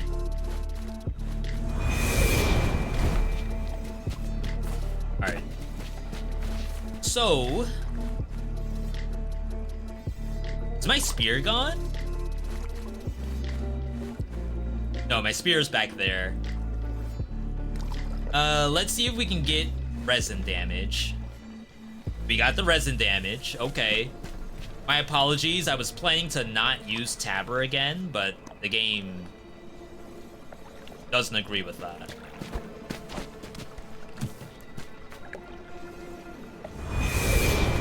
We were gonna do a different weapon showcase, but now we're kind of showcasing the resin capability. Alright. I never played a Prince of Persia game, but the traversal and platforming always stood out. Yeah, I don't really show them a lot on stream, except for a first look of a Metroidvania, but these kind of games are always what I love to play. I was even thinking about I saw like a YouTube video. It's almost like a self-help. It's not exactly a self-help, but it was more so like as a content creator, like what are you good at? And maybe not what am I good at, but what necessarily would you say is one of your favorite things to do? And while I do a lot of guides and stuff like that, I think my favorite thing to do in games is to show off fancy stuff. Like, busted stuff is cool. 5-head stuff is cool. But to me, fancy stuff, that's where it's actually, like, awesome to me. That's when the game actually hits. Is when you do something that looks really cool and actually gets a benefit out of it. That's why I end up playing, like, Dex weapons and Dark Souls. It's like, I need to be able to show off a little bit and not just bonk the enemy. So, this build right here, I have to do a down slam in order to get oil, resin. In order to get the oil, I have to traverse a little bit, slam, and then I'm going to have to kick to get the fire. And I also have to mark the boss. Marking the boss should not be very difficult. Getting the oil is going to be the hard part. Especially in phase 2. Especially to not take damage at the same time.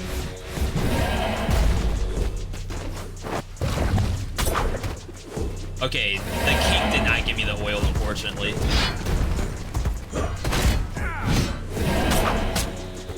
Oh, maybe because I didn't have you marked?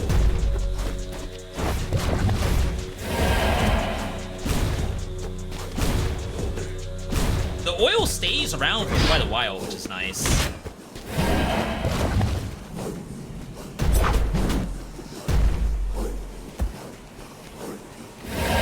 Hitless? Oh boy. Yeah, I can't get the fire. I'm so sad. Kicking a marked enemy sets fire to the area. I don't know if the boss counts. They nerfed us. At least we can reliably get the resin.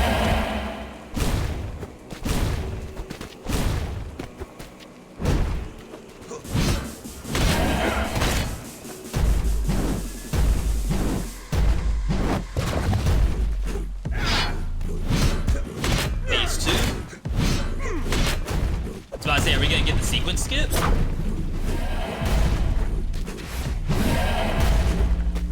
No way he gets this hitless. Alright. I was about to say.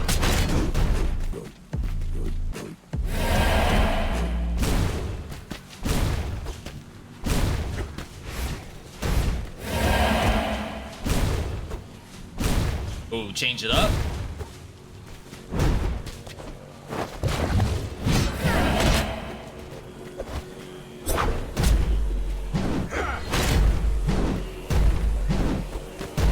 Does the resin slow the enemy? I don't think it does.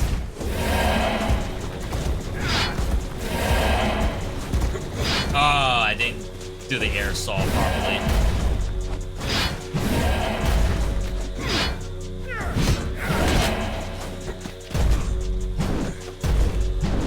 I don't need to heal yet.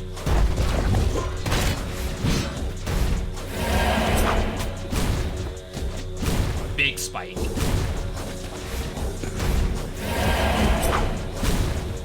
Let it be said that this boss is so much more interesting than Concierge.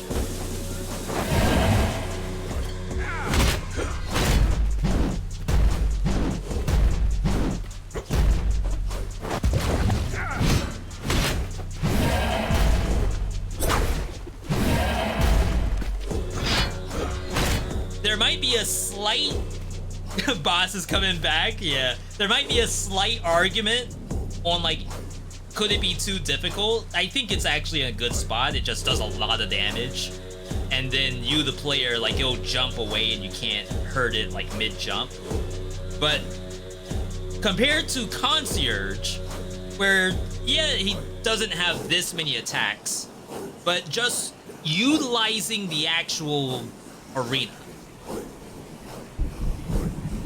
That's something that we just don't have in Dead Cells. The only things that have utilizing the arena in Dead Cells is Conjunctivius, Scarecrow, and that's it, right? Everything else, I mean, Servants a little bit, because there's a couple of ledges that Euterpe is on, shooting down at you.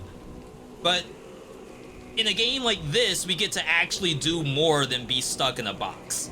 Like, realistically, yes, you're in a box, but there's stuff to do in it besides just press circle to dodge roll. Remember, there's no dodge roll here. And you cannot vault over the boss. Yo, big!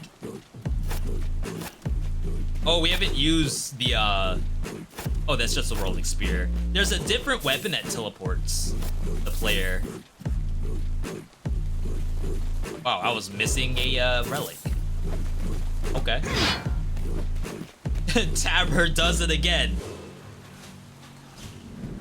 The problem is that once you do all that, the fire isn't even that great. You get better DPS just hitting the boss with the weapon. It, I guess, depends on how much the bonus damage was.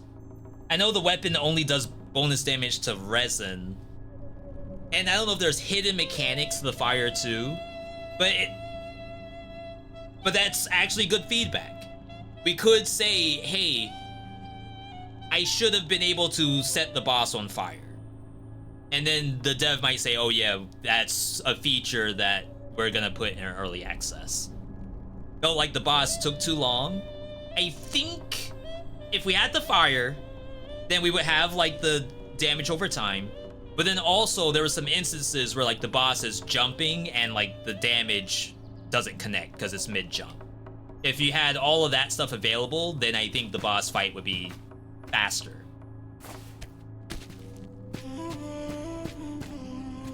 Oh, we have stuff now. Hey, you're finally up. Ah, I was worried. Slept like a log for 3 days straight. What? Should never have attacked them by surprise, you young fool. Should have waited for your father's orders. He's still your king. The king's still alive?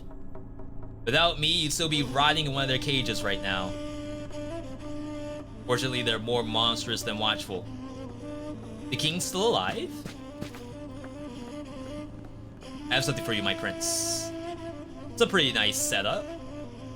Must concentrate. Look at this medallion. This is a Dravya medallion. My people make these when we pray for... Yeah, so that's like a magical element that wasn't part of the loot. So that's why the prince is a little bit confused here. These magical medallions are very powerful, my young prince. You should learn how to use them properly. Very noble for you to help me like this. I could even make new ones for you for a few spirit glimmers. You tell me your name so I may thank you properly. My name is Patchy. Thank you very much, Patchy. Okay. So these are new medallions. This is not meta. 10 gold coin bonus for marked enemies. Breaks a marked enemy's shield and sets fire to the area. Running along a wall above an enemy spreads resin. That one's interesting because... No, we have the fire version. That's actually fine. I wonder how close a monster has to be for Sticky Pass to activate. Because, like, Sticky Pass would be in the same niche as the Down Slam Sticky. Of course, this requires you to just run and not Down Slam. So if there's, like, a height difference, that'd be really interesting. Killing an enemy using the environment restores HP. That's big. Instant unlock. Attacking an enemy from behind releases poison. That should work on bosses too, I'd imagine. Performing a dash near an enemy spreads resin. I wonder if that counts as vaulting. Getting wounded by an enemy 5 meters away sets them on fire, which could kill them. Killing an enemy releases a toxic cloud. Killing kicking an enemy into another releases a cloud. I think we've seen that before. The knife ones, the daggers, are also very interesting because they do almost like ambient damage for you doing the hardcore, which I think is a lot of fun.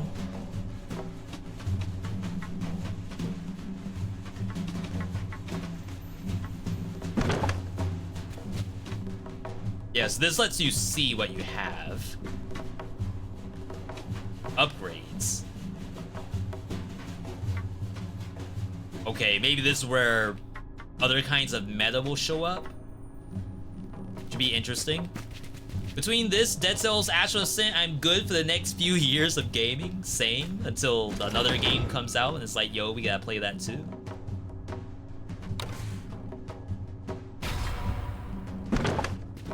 Alright, grapples.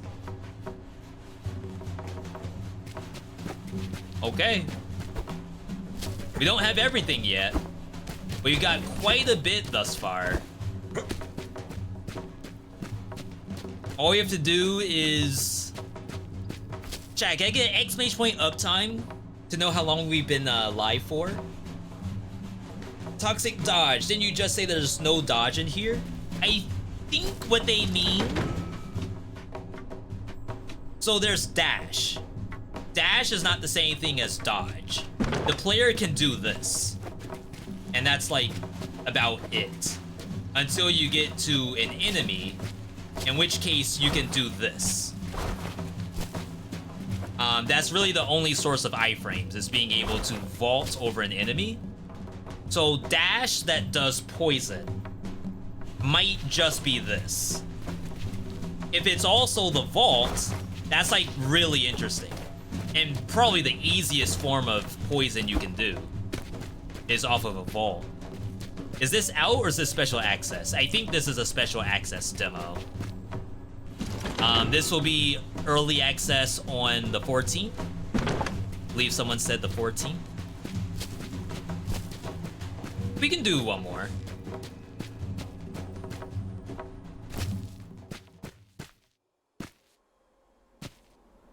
Once we see the early access, holy crap. We're gonna be in there.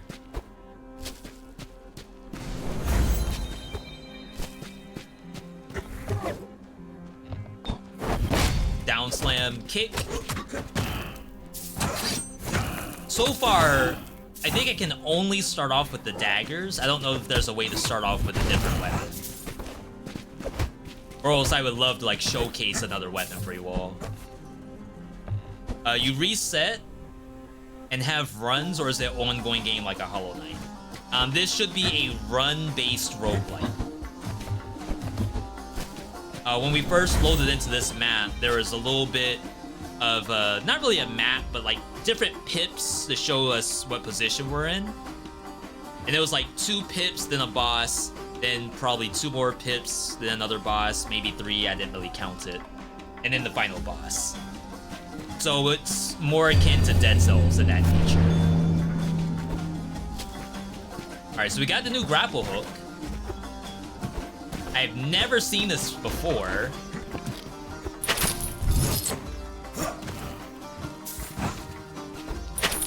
It does not aim straight up. It's also like incredibly loud. That's interesting. Yeah.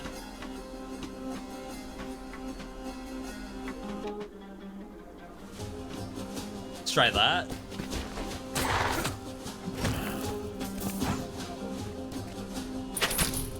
Ooh, okay, so it has some angles to it.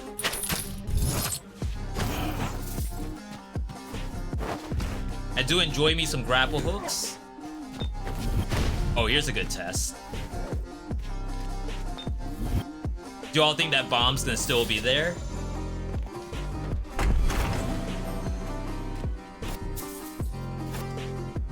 Oh my god, we already got another weapon. This one's the teleport. Alright, confirm the bomb's not there.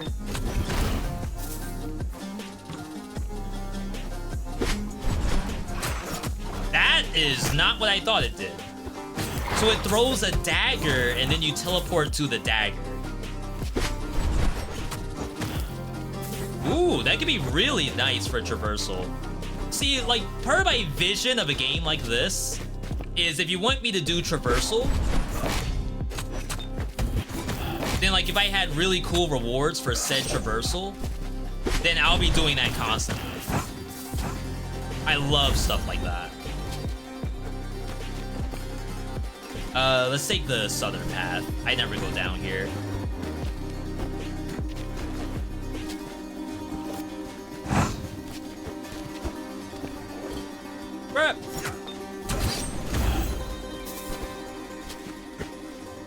New weapon. Royal Sword. We have not used this yet. Just need a little bit of money.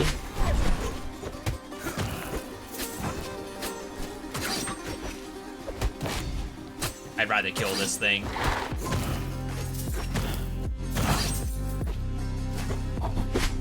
Ooh, this does not aim up. So now we're susceptible to those guys.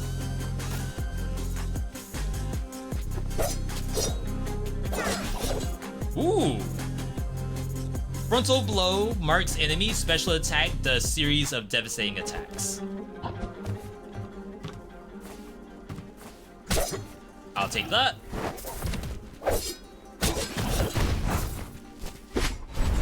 Ooh! I wonder if it always goes to the farthest enemy.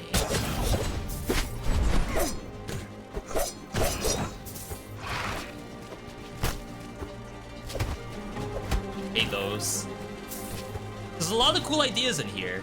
Picked up Double Dragon, Gaiden, and River City Girls 2.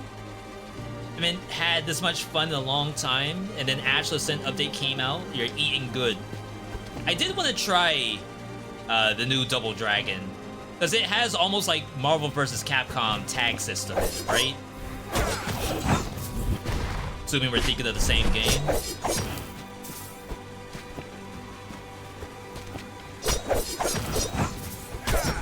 Oh my god, they do so much damage.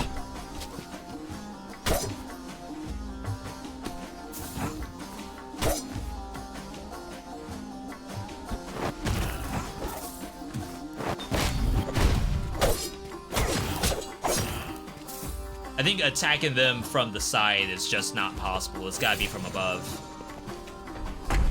Those combo heavy beat 'em up next to Streets of Rage 4, another game that I didn't end up playing. I always wanted to. Okay, so this is dagger tech. Performing a dash hurls daggers to nearby enemies. So the question is, does vaulting count?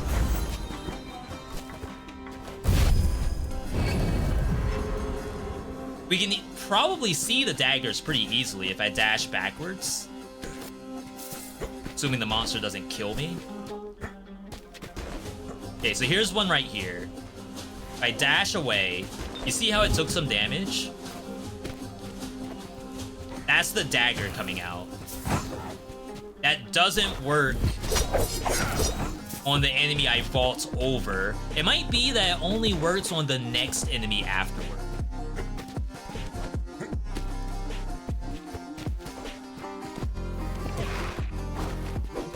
Yeah, there was no dagger just there.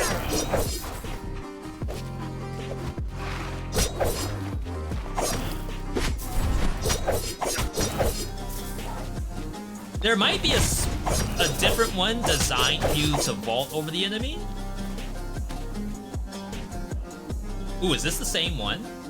No, restore 150 each time you get a new well. And then get max HP. So you've seen the max HP one before. I might ditch it. Just we might see something else.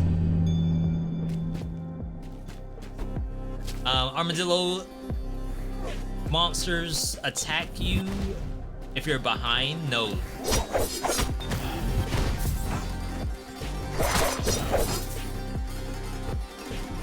No thornies, not yet. It's not to say it won't happen.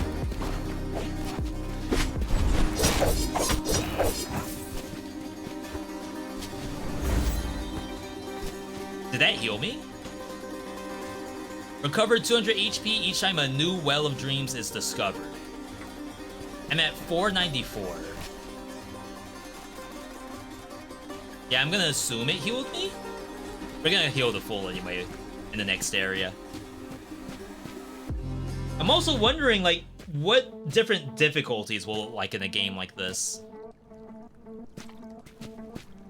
Like, a big part of Dead Cells style roguelikes is difficulty progression. You can do that pretty easily with different kinds of monsters.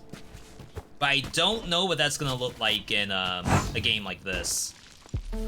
Like, can you make the traversal harder on different difficulties?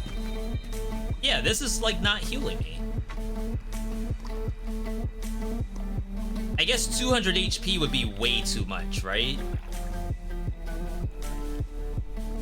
On just finding a new portal?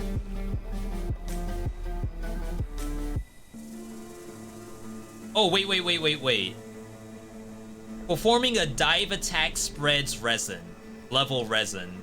This is the wrong thing, I think. No, it's not doing the resin either. Devs! Alright, we found something. This is not doing what it says it does. And then the other thing that it thinks it says it does, it also doesn't do that either.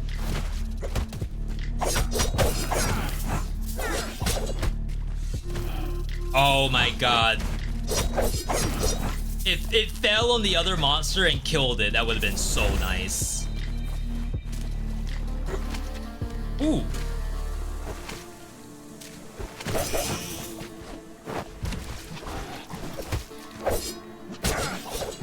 Ooh, no stun property on that. I think if I was using a slower weapon, it would have stunned for sure. New weapon. Berud's Gauntlet. Kicking an enemy against the wall sets fire. Let's try to get more daggers if we can. Alright, because the daggers I think work on the boss, since I'm always doing the dash.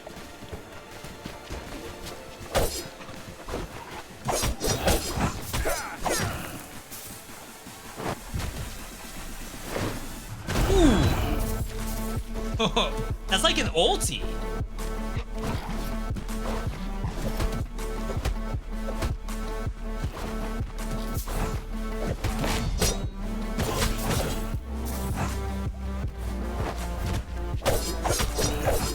That was certainly a lot more strong than a simple down slam.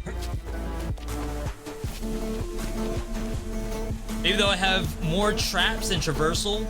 I think more traps. Because if you look at, there's a lot of space on the wall to do something with. Ow. I guess we're healing.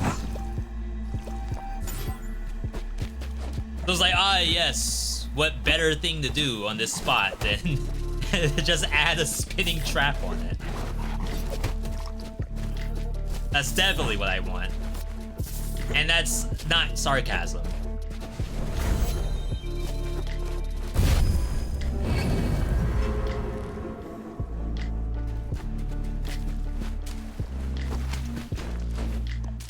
Area up top.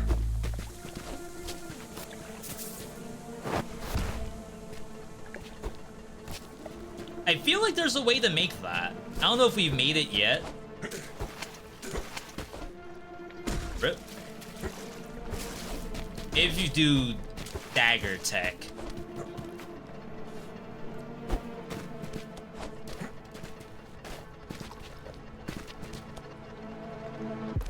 Maybe not. Oh, maybe just run straight upward and you'll be fine. Ooh, am I not supposed to be up here? Sequence skip? It's not really a sequence skip, because, like, I really need to go over here. Oops.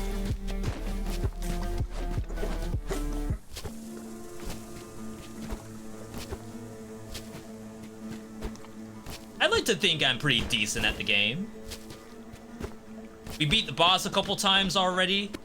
One of them almost hitless. until I got freaking destroyed. But it was hitless in theory.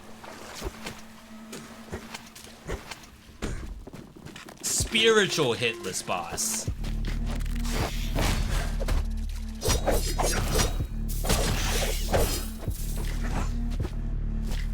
New Barud. Same damage, I believe. New attribute unlocked. Bonus damage on poisoned enemy.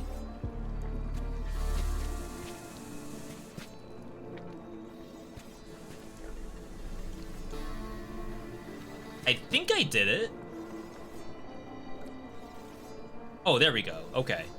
Bonus damage if the enemy is also burning. Both of which we have none of. Oh my god, I didn't get the teleport. I don't know how I keep doing that.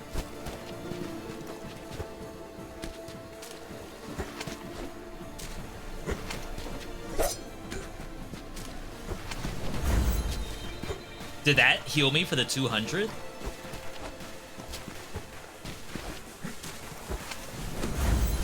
I know I'm getting the max HP. Ooh, I don't know if I can do that. I mean, we can probably do it before we leave.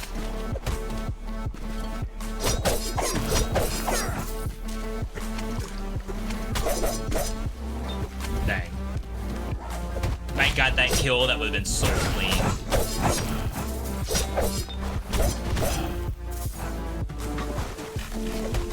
See ya, sucker. A lot of enemies down here.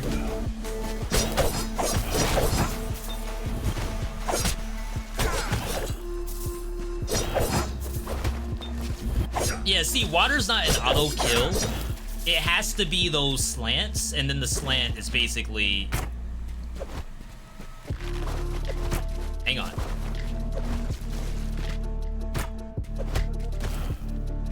So that's a kill. And if it actually went down the fall, it would have died to the fall.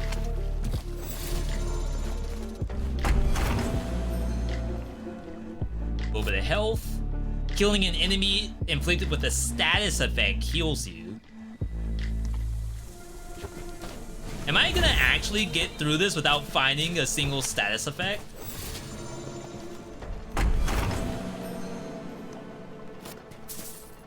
Kicking marked enemy sets it on fire. We know that doesn't work on the boss, so I'm gonna skip it. That could be a bug for it to not work on the boss. But I'm definitely not gonna break one of my pieces of equipment until I have something that we know is gonna work. Okay, so this should be the end. That's the sacrifice. Blacksmith below me. This is the shop. Once again, has the tabber we're not gonna use. Kicking an enemy against a wall sets it on fire. I don't think you can do that on the boss either. So it's gonna be really interesting to figure out, like, of the mechanics that don't work on bosses and do work on bosses, how do you decide which ones you want to take? Oh, I could also reroll to maybe get rid of those. Special attack marks the enemy.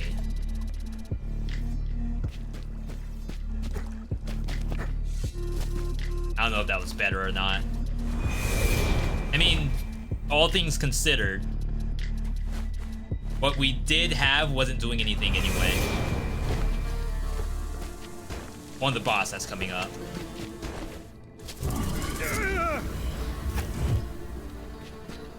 I did not know this would drop stuff. Resin tech. Kicking an enemy spreads resin.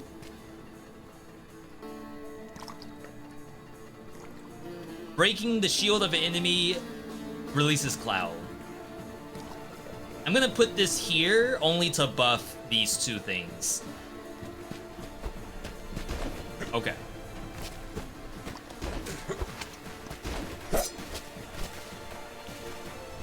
Starting to get the movement too.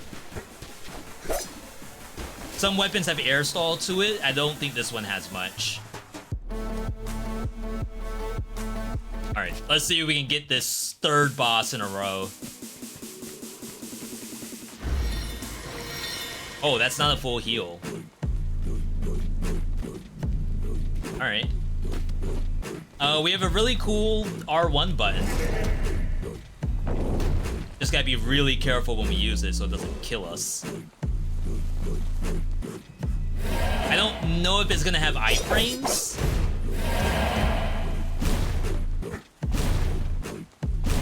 These tiny ones. That's so funny. Wow.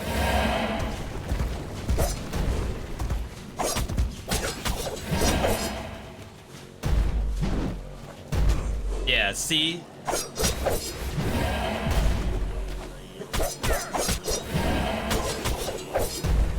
Gotta be really careful. Ooh. That was some damage.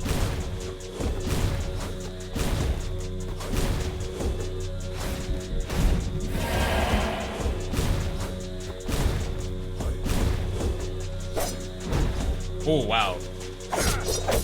I thought for sure it was gonna slam the ground.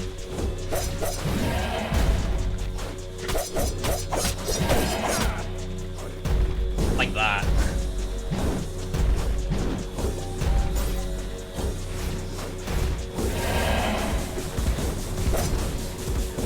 Little bit of air stall with that.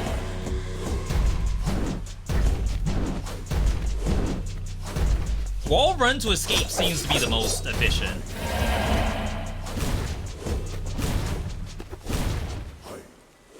Wow, I did not deserve to dodge that at all.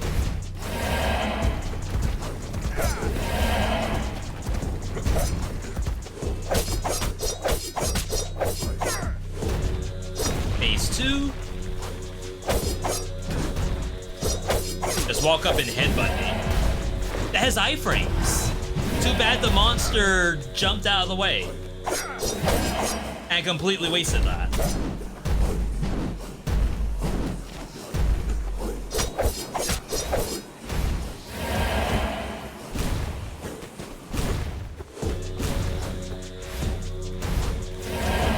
Another one.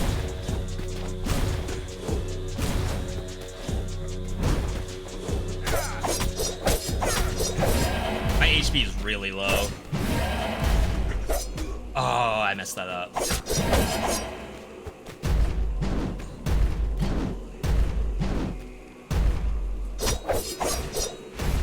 see, there's moments in there where the boss doesn't actually take damage mid-jump. I think when someone asked earlier about how long it takes to kill the boss, that's the only time savings I think we're missing.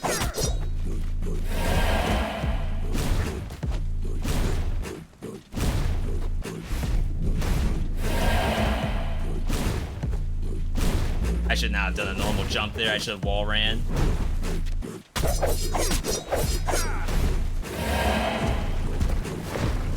Ooh. Thank you, devs, for having the foresight to put iframes on that. Wow, 2 HP. Alright. We don't get to take any of this stuff in. Wow, that was a lot closer than I thought it would be. But if I had landed that other fist, then we would have been fine. Okay. Oh, wait. More? Where's my pot? I need it for the ritual. So this has changed. The loop has changed ever so slightly, thanks to this thing. I don't care about your sleight of hand, I want to know where my pot is. Zukra.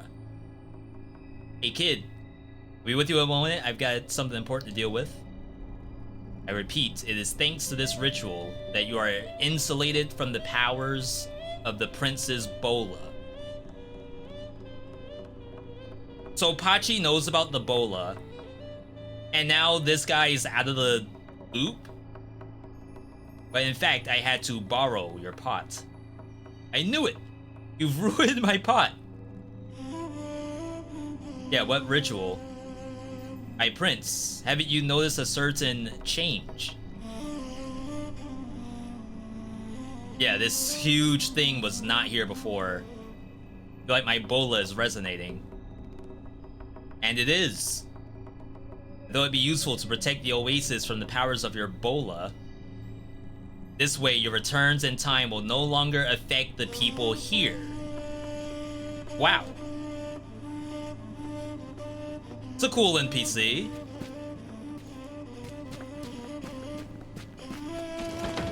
So last weapon is spear.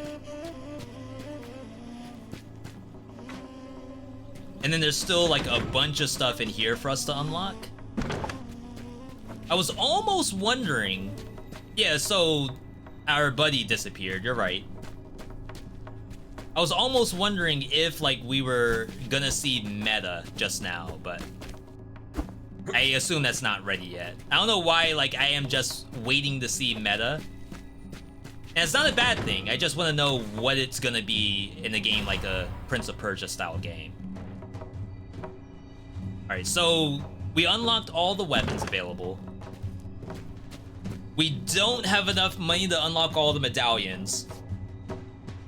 But Rogue Prince of Persia, I think they're cooking with this. I really do.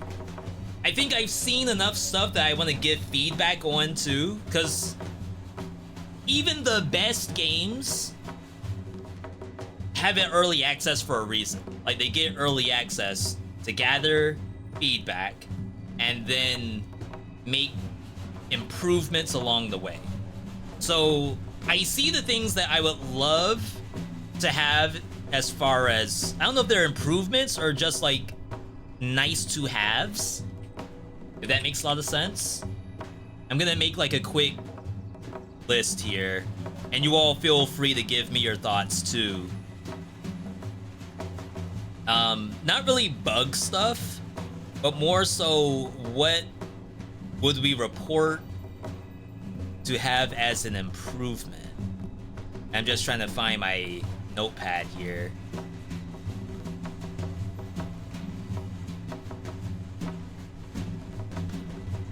So 1 second.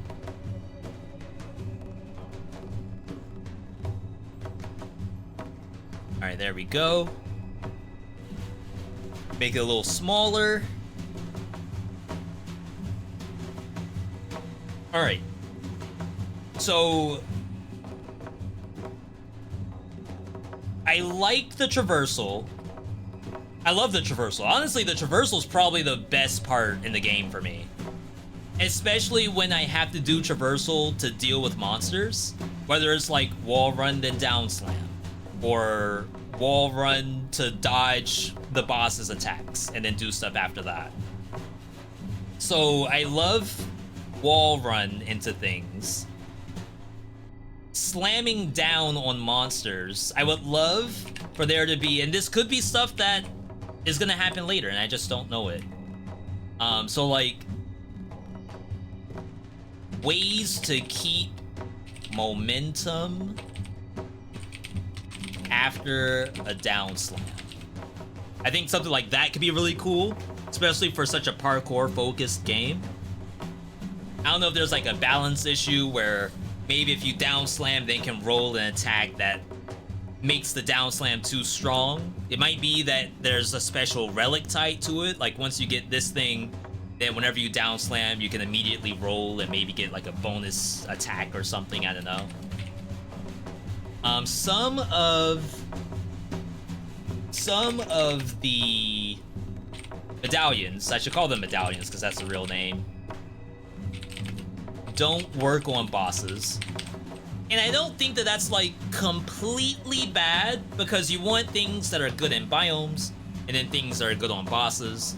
But if too many things don't work on the bosses, then that makes it so you don't have a way, as a roguelike game especially, to like, on the boss, you can do more. Like, I made something that worked so well on the boss. Like, if the medallions don't work on the boss, then it doesn't really work out that way. The ones that do work are like ranged attacks from distance, enemy hits you and does fire, The resin ones all work pretty easily, but look like kick medallions don't work on bosses very well. So that'd be like the only thing, is maybe just buffing the kick ones.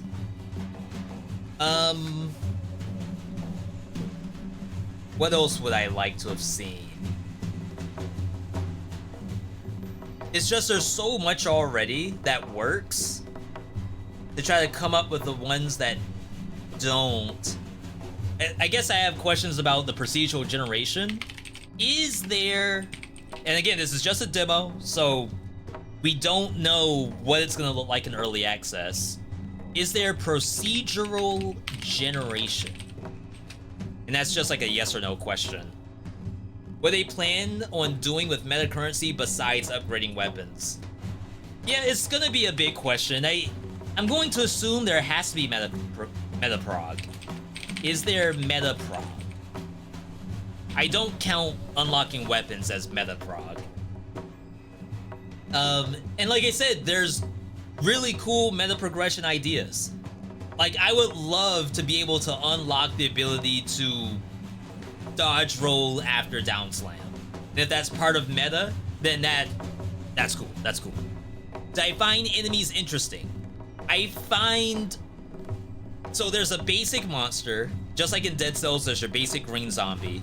They have that in this game too, and I would say that that monster is probably the least interesting one because it's your standard green zombie. Every other enemy, however, the range monster, the grenadier, there's a guy that throws bombs at you. There's a big bruiser type. There's an armadillo. The armadillo is probably the scariest monster in the game. I guess the only one that I don't know how I feel about, there's one monster that perches on the ledge. Ledges that you can like grab onto and jump to another ledge. There's an enemy that will perch on that and essentially protect it. If you think about like a traversal game, you're running, this thing's on the platform that you want to go on. You try to jump to it, it swats you out of the sky. I think that's good. Like, that is what it's supposed to do. The only thing is, like, when it isn't attacking you, it's just kind of like perched there, just waiting on something to happen. And I know that if that was my job, to just perch on the ledge and just wait for someone to come by to swipe at him, I feel like that's a boring job for me. I want to get out there. I want to do something. So I don't know if that enemy just needs like some animations. It might be that we're just in a demo and later on it'll be a little more interesting. Or like in other difficulties, maybe just like going from a green zombie to a failed experiment. Failed experiment is basically a glorified green zombie. That could be what the hit is that no, it's less now than it will be later. And then maybe if it just got animations to make sure that it's not stronger, but just like it looks like it's not just sitting there waiting for you. I do like that all the other enemies do actively walk towards you. It's not like Dead Cells where they're like just walking back and forth on the platform. They do that until they recognize you're there, and then they will actively parkour to get to you. And it could be like later on, there's enemies that do full parkour, so you can't just outrun them. That'd be like, I don't know how they can do that, but that'd be nuts. As enemies would be more traversal based to have Prince of Persia feel, but that could be later. Again, the Prince is like the best at traversal. He's the Prince of traversal. No one should be able to out-traverse the Prince. There's one enemy that perches and then one flying enemy. And the other enemies, it's the Huns that are attacking. These are not people who are focused on aerobics. They're only doing strength exercises. And then some of them are archers. So some of them they're good with their eyes. But the big part is that the Prince is the king of the skies. at least like 20 feet up. So perhaps not enemies that do traversal, because there are enemies that will jump up a ledge in order to reach you, or they will jump down a ledge if you've already like jumped down yourself. I think that's fine. I don't think I want enemies that are like doing all the stuff I'm doing, unless it's like later on in the game where that is like a very special thing. I think that could still be cool, but I don't want a green zombie being able to do backflips and stuff like that. The thing that comes to mind to me, Mirror's Edge. No spoilerino, I guess, but in Mirror's Edge, you're fighting against security staff. The security don't do traversal. At best, they might climb up a box to reach you. They have a gun. They're gonna shoot. They aren't gonna try to do parkour. But at the tail end of Mirror's Edge, they start bringing in enemy security who are trained to do the things that you do. They can still get outran by Faith, because Faith should be able to perform better than security staff, but technically they can do similar things that you can. I don't think they use guns either. There was just probably a balance thing. And I do think that killing enemies on the fly, just like Mirror's Edge, would be really cool. There's a demon that chases you in Warrior Within. I don't know if I played Warrior Within. That's one that came out after Sands of Time. I think I may have rented it, but I don't think I ever beat it.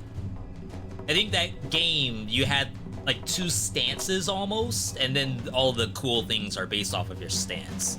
That sounds like what I recall playing from it. See, I feel like I don't have a lot of things that I want to say from what we saw, I want to see different. I think this basically just hits questions of things that might be in early access, and I just have no idea. Cool story, too. I really enjoy the story. I almost wonder if they want to do voice acting or not. Does it stand on its own compared to Dead Cells? I think it does, and I think it could stand even further. See, if you put dodge roll on circle, then everyone's just gonna say it's just Dead Cells with a Y-axis. And I don't think that's what we want. If anything, what I think we want, Zelasin, is if we don't have a dodge roll and I fight a boss, is there anything else I can do? Imagine if we had like slide. So like we're worried about being able to dodge a slam from the enemy. Like what if you can like slide instead? So like you're running, you press down, you slide, the slide may have a kick tied to it. It's not iframes. All it is a different way to like move a faster distance. And maybe like give you a lower profile or something like that. Because there are monsters that shoot. So like if you could slide under a bullet and then attack the enemy after, like stuff like that could be really cool. Or if on the boss you can't do the slide, maybe like if I do the wall run over the boss and then I could bounce off the boss's head or something like that. Like it's still not a dodge roll, it's still very parkour, and it's very far from Dead Cells.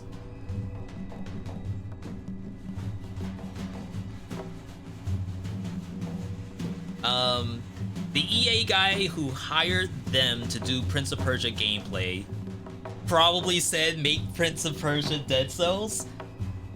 I don't know. You know what? If I get in contact with the dev, because they've already told the story about how like they spitballed the game to Ubisoft, and then Ubisoft said, you know what?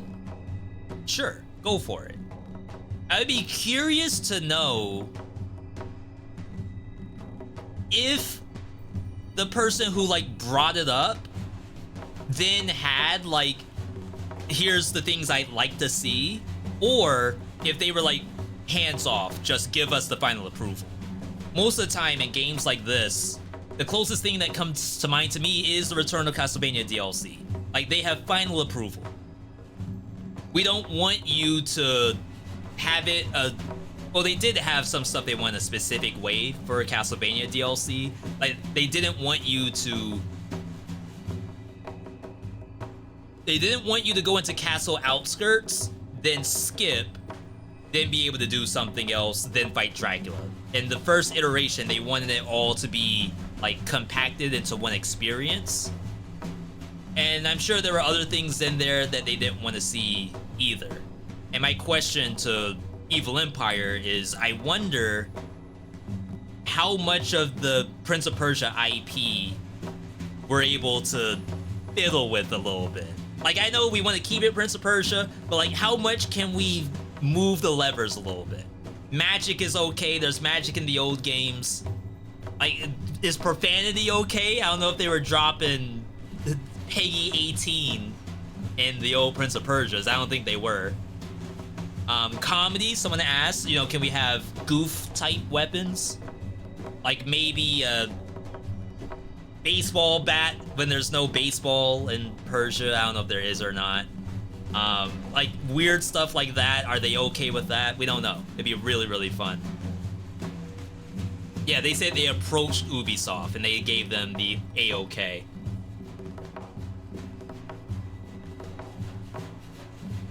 I think I'm okay with just these. I don't think I have any specifics. Crossovers would go hard here. Ubisoft is Assassin's Creed, isn't it? Correct me if I'm wrong. At least that way we're not supremely into different genres here.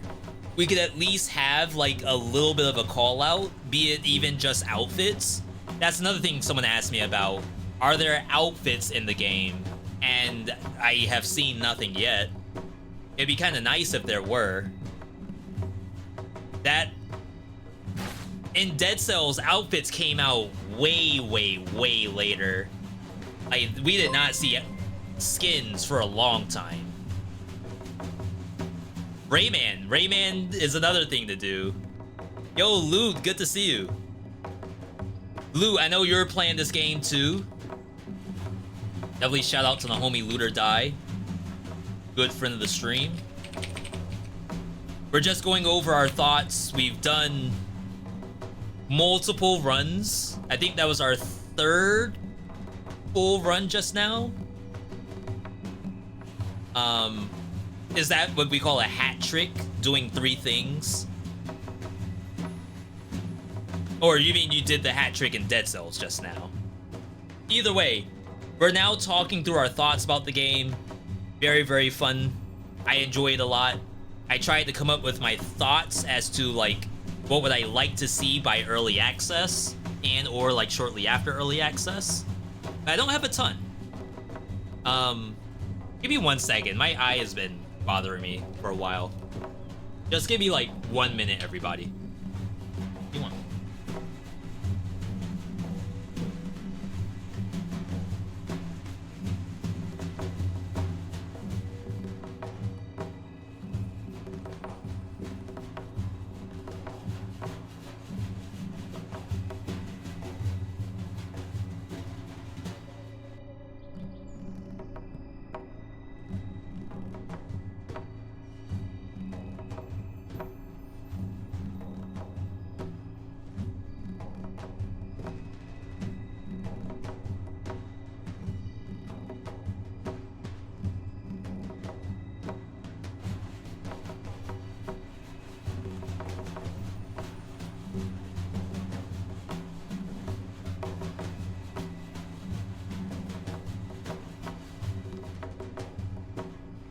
Alright, luckily that one was not too difficult to get out.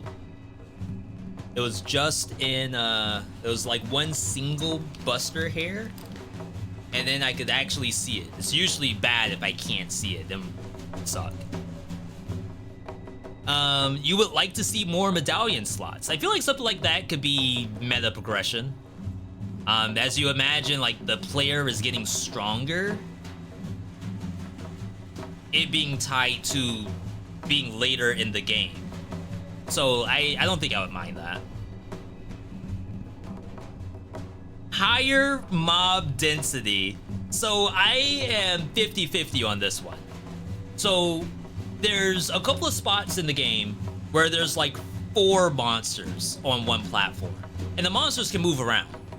They like to be in one spot, but if they catch wind of you, they will actually leave that spot, go up the platform, and then try to get to you in another spot, so long as they don't die in the process. I think that's like the only caveat, is that if the enemy will die in the traversal, they will stop where they are. So for mob density, it's a double-edged sword, I think. Because in one hand, in a game like Dead Cells, where we focus on... Okay, let me put it to a different way. In a game like Dead Cells, where we have cluster grenades, knife dance, explosive crossbows, shotguns, like, we have crowd control in games like Dead Cells. In Prince of Persia, there's not, I mean, there's a little bit of crowd control, but not much. It's really all about the way you conduct the combat, where a mob of 4 enemies might be too many for like a fresh install. Eventually, I think you have to deal with 4, and I think there's nothing wrong with that. If there were more packs of 4 and all I had was like my bow and my dual daggers, and they all take like the full combo to kill, then I think we're gonna end up in the situation that Dead Cells is in, where if you try to kill every enemy and you don't have just a blow up button, just a self-destruct button for the monster, then it takes forever to get through it until you start skipping. So in this game, I think this game does a very good job of giving you different ways to kill a monster on the fly. And if they want to add more pack density, then I think tying like movement into killing monsters on the fly would allow them to add more monsters. The best example is we had fire and resin. Fire activates resin. Sorry, I have to grab that food.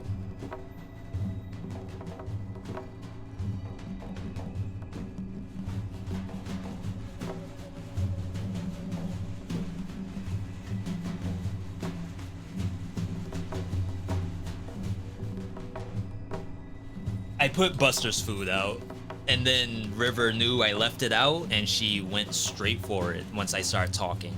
It's like she waited, because I came in here and she was still lying down, but she was watching me the whole time. So she knew as soon as I start talking, then she can go and grab his food.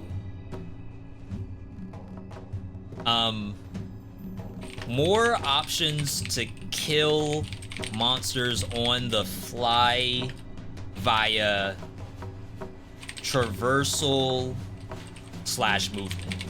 And again, this could be meta too, because what I don't want are cluster grenades. And like, they may add cluster grenades and wave of denials and stuff like that. That might happen. But what I would rather have is, like the example I was gonna give, I down slam from up above. It does resin on the ground. I have a weapon in my hand that does... Well, the weapon doesn't do the fire. It's 2 medallions. I have down slam does resin medallion, and then I have kick enemy creates fire. So for traversal, it's like down slam, kick, now the entire platform is on fire. So when it comes time to actually kill the mob, I can do that with probably just the Twin Daggers lunge. I think that is good. If it can just be that, then you can have as many packs of 4 as you want, and I'm okay with that. If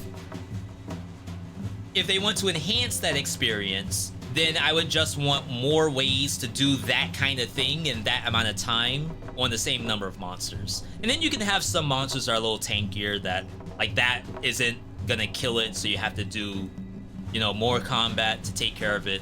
But I don't want that kind of monster in multiple packs all over the biome. I think that would slow the game down and make it I skipped every monster kind of game. When I started to chain the wall climb, kick combos, dodging and movement, it's so smooth once you're used to it. Yeah, and I think,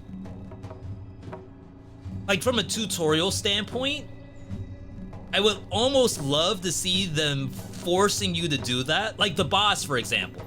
The boss in this game does a very good job of forcing you to learn how to do the wall run. If you don't wall run by the boss, then you are going to die. And then you start over like a roguelike, and then you do it again. I think that's cool. I don't think they force you to do that enough before the boss.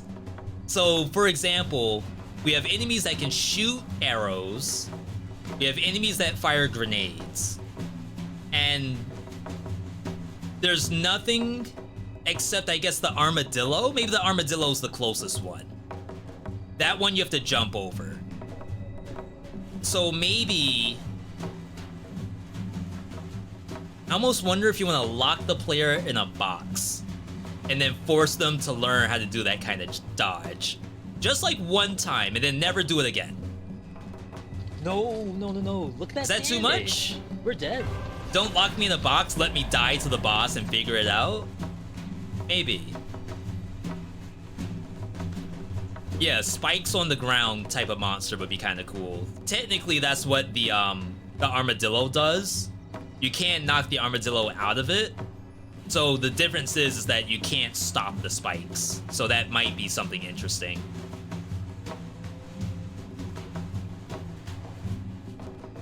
Paint the mob yellow so people do just a giant paint strip of yellow in the backdrop of the first boss.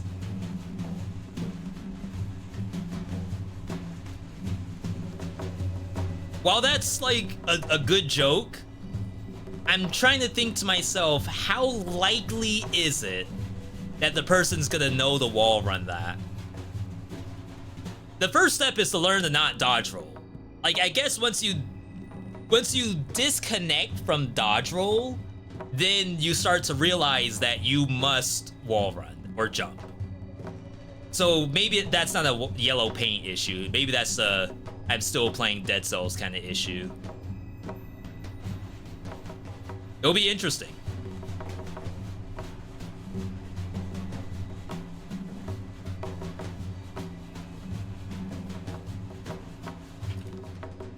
One monster to teach me that I have to wall run to dodge. This one's a little tough too, because there's not always a wall available to you. So whatever the procedural generation is, if any, the monster would have to spawn with a wall or something. Or else you might end up in a situation where you will never be able to dodge it, because it just happened to not have a wall. I like this though. Devs! I don't know if this is the kind of feedback you want, but this is the feedback I got. The game's great. I love it. I think they can do some really cool stuff with it once it's in early access. Again, this was just a demo. This is not the final product you all are seeing today. This is barely even the start of the game. Either way, I think they are cooking, and I will definitely want to see how it plays out.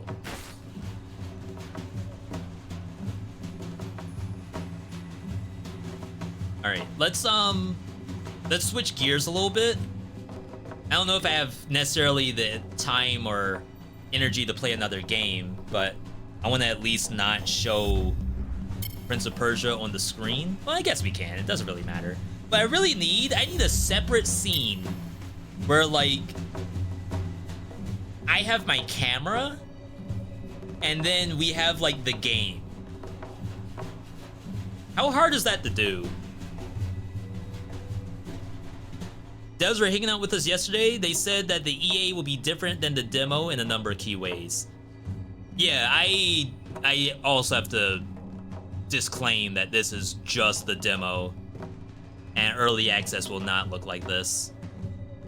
Lou, definitely thanks for stopping by. I'm happy you could enjoy the game as much as we did. Hopefully you enjoyed it. I don't want to put words in your mouth, but I'm happy you were able to get in some feedback with the devs. I'm sure that's super appreciated.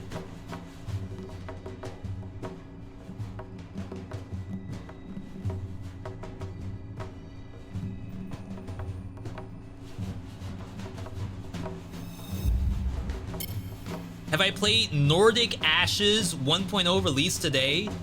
That's a Survivors game, right? The answer is no, but not because I hate Survivors games, but because I think I was playing a different Survivors game at the time. It'll be day one once they iron out the kinks. Like I said, that's alpha. I would call this alpha. They have an excellent skeleton, and we haven't even seen what the meat looks like for that body. You've only seen the X-ray.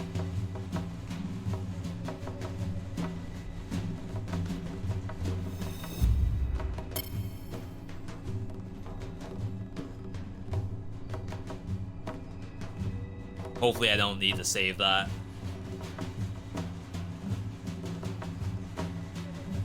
We're actually in trouble, everybody.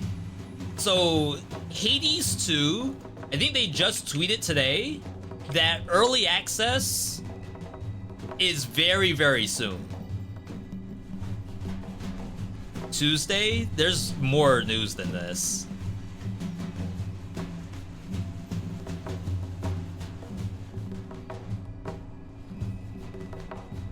Okay. Thank you for the patience. Hades 2 technical test, which helped us identify and address a number of key issues we weren't able to find before. We plan to start winding down the test on Monday and then launch Hades 2 early access relatively soon after that. That's scary. That means we could be playing Hades 2 as early as like Tuesday. I don't know what they mean by relatively soon, but I'm not ready to play Hades 2 that soon. I mean, maybe I am. But this is very interesting time. It like just came out of nowhere.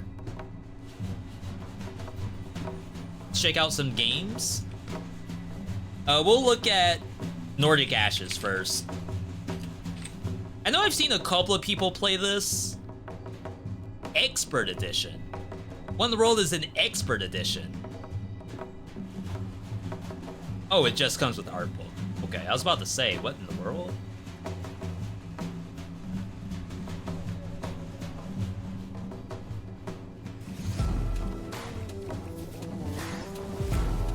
Hang on. Yeah, so it's very much a Survivors game, if you can't tell. I don't know what this is. If this is just meta, like, attack up, cooldowns reduced. That certainly is what it looks like, but if it's more sophisticated than that, then sure. Yo, can I get a 1 month break, please and thank you? They're not lying. Survive! Any survivors in the chat? Give me an S if I'm a survivor.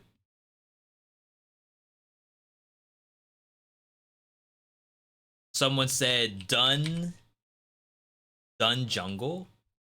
Not out yet. 2D action-packed roguelike about an ape protecting the jungle from the rise of corruptive powers. Explore ever-changing dungeons, fight weird enemies, and gear up with lots of weapons and relics.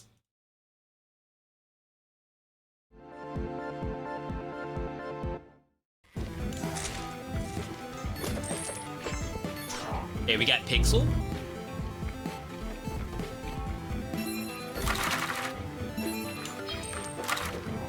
Protect the jungle. Wow, I said that kind of loud, my bad. The bosses look kind of cool.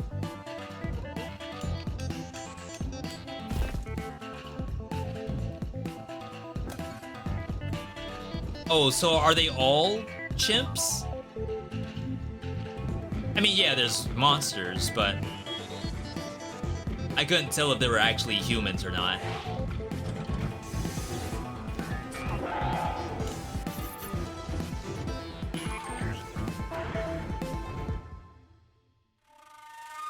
Okay.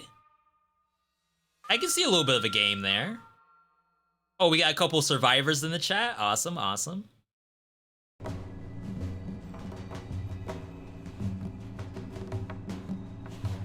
What else we got? Let's head over to roguelike. We'll do action roguelike specifically. Because we have May 14th is early access for Rogue Prince of Persia. So like between that and Hades 2, those games are basically coming out at the same time for early access. And that is like horrifying to me. Is this clickable? Ooh, I don't know. I don't know. Some of this stuff is scary. Especially the free-to-play ones. You can't hover over those. Season 2 of Gunfire is also out. I saw they did a post around fear of missing out. FOMO, they called it. When it comes to seasons in a game like Gunfire Reborn.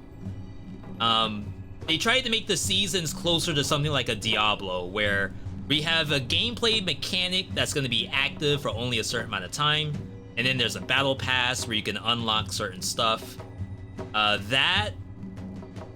It's a cool idea for a roguelike game. I guess the fear of missing out is just the skins that you unlock, so maybe they just put in a way to get more skins after, like retroactively.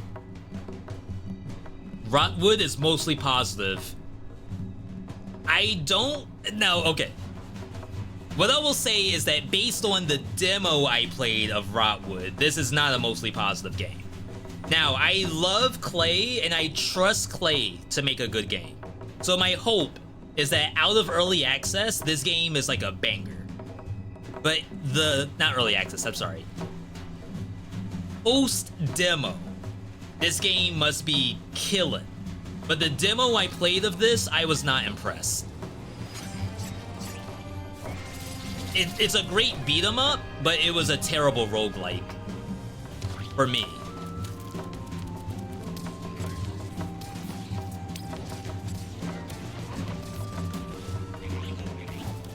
Death Must Die got Act 2. We did play that one Tuesday, I think.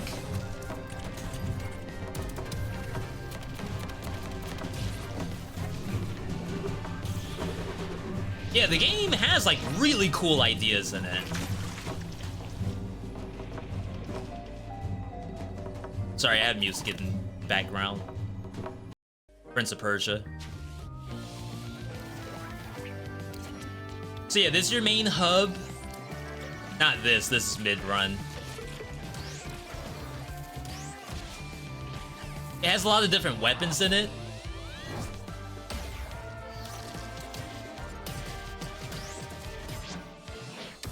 But I think each weapon plays the same every time.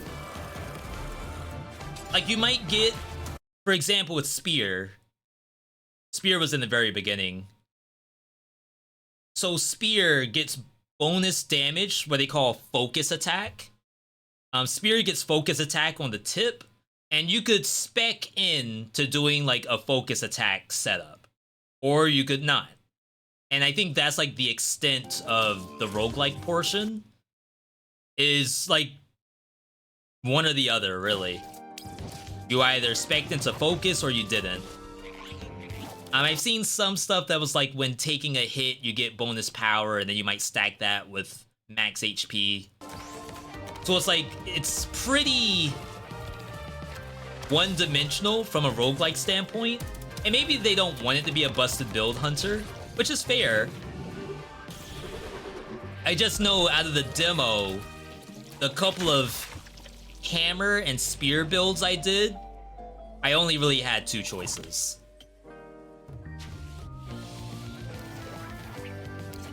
So maybe they've done some stuff since then for this game to be very positive. This, I mean, it's a beautiful game, and of course it's Clay, so Clay is just masters of their craft. Powers can be very samey, and when you're playing a 4-player mode, you get like 1 relic for each person, but you get to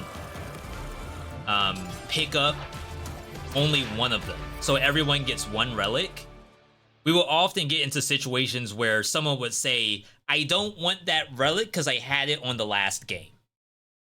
And again, that's just a demo, so there's not very many options to choose from. But unless they solve that issue, that's not a very positive to me. That's a mixed. If that's not solved. It could be.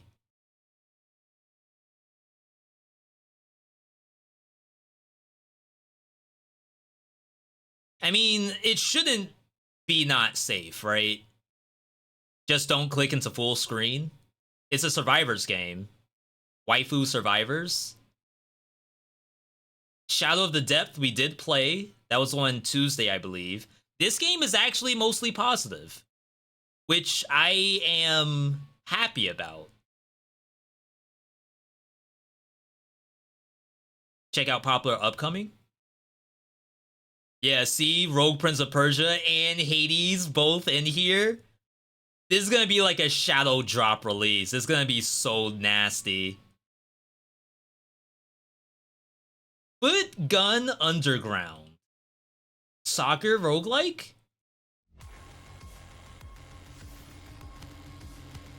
Devil Slayer Rexasi?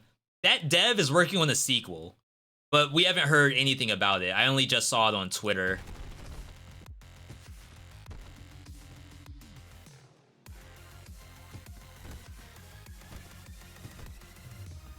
So if you ignore the soccer part, this is like a geometry roguelike,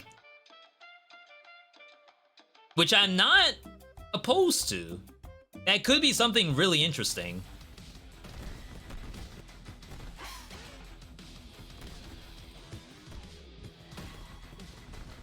Oh, wow. And I mean, it gives you so many cool ideas to work off of. You'll really do some out-of-the-box stuff with this. April 24? Wait, this is out? Oh, it got pushed back by 6 days. Alright, fair. Yeah, we've had a lot of innovation lately. Now, if you were to tell me, V, where's the innovation here? I would say there's probably none. Just new waifus. If you were to tell me, V, where's the inspiration here? There's like a skill system in here. Read the date again, it's not US notation. You're telling me the 24 is the year? No. No.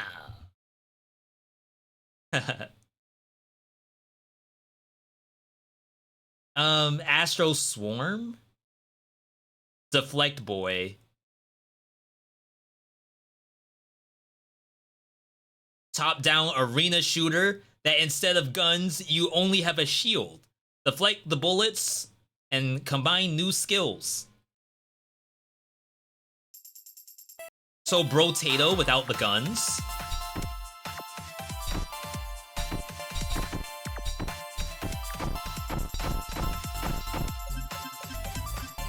+1 shield. Games like this scare me a little bit because how much can you actually do when the player is only allowed to have the shield? Like, the soccer game is a little different because you can manipulate the ball a lot. And, like, I guess you can manipulate what happens to the ball once you reflect it, and that's the same thing. But the balls on the screen are always the same, unless that could be augmented too. It only ever changes once you reflect it.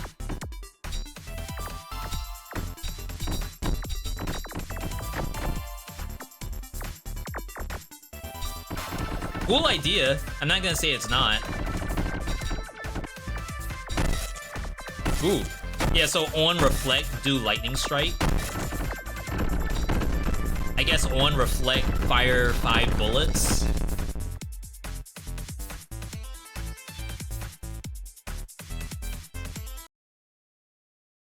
Yeah, as long as they can come up with a lot of different ways to go about the reflect and actually, like, become powerful, then it could be pretty cool.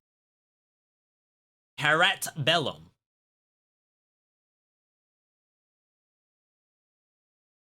Think we're good. Meta Card 2 Prologue. Very quick hover. Just to see what we're working with. Okay, that's enough. You gotta be careful. When the light dies. Survivor's game?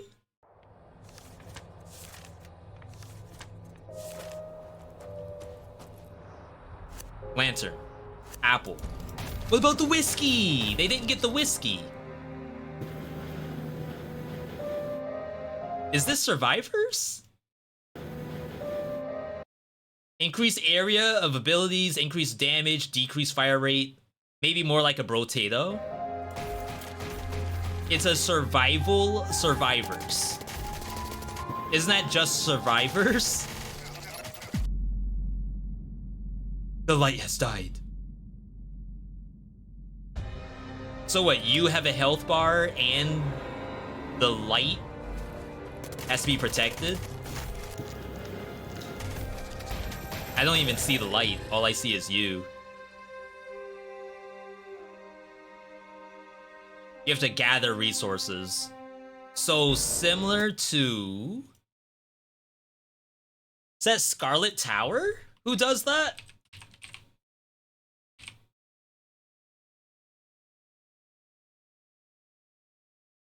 This game hit 1.0 pretty recently. Graphically, this game is so great. I didn't do too well when I played it the first time, from a fun factor perspective. So flashy.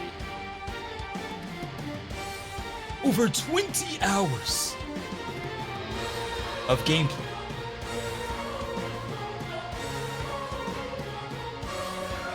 Like, for a Survivors game, it's a beautiful game.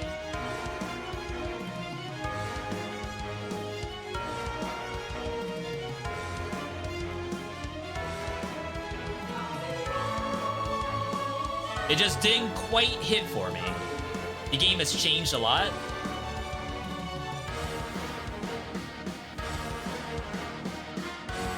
Unique mechanical bosses? Well, that's very cool.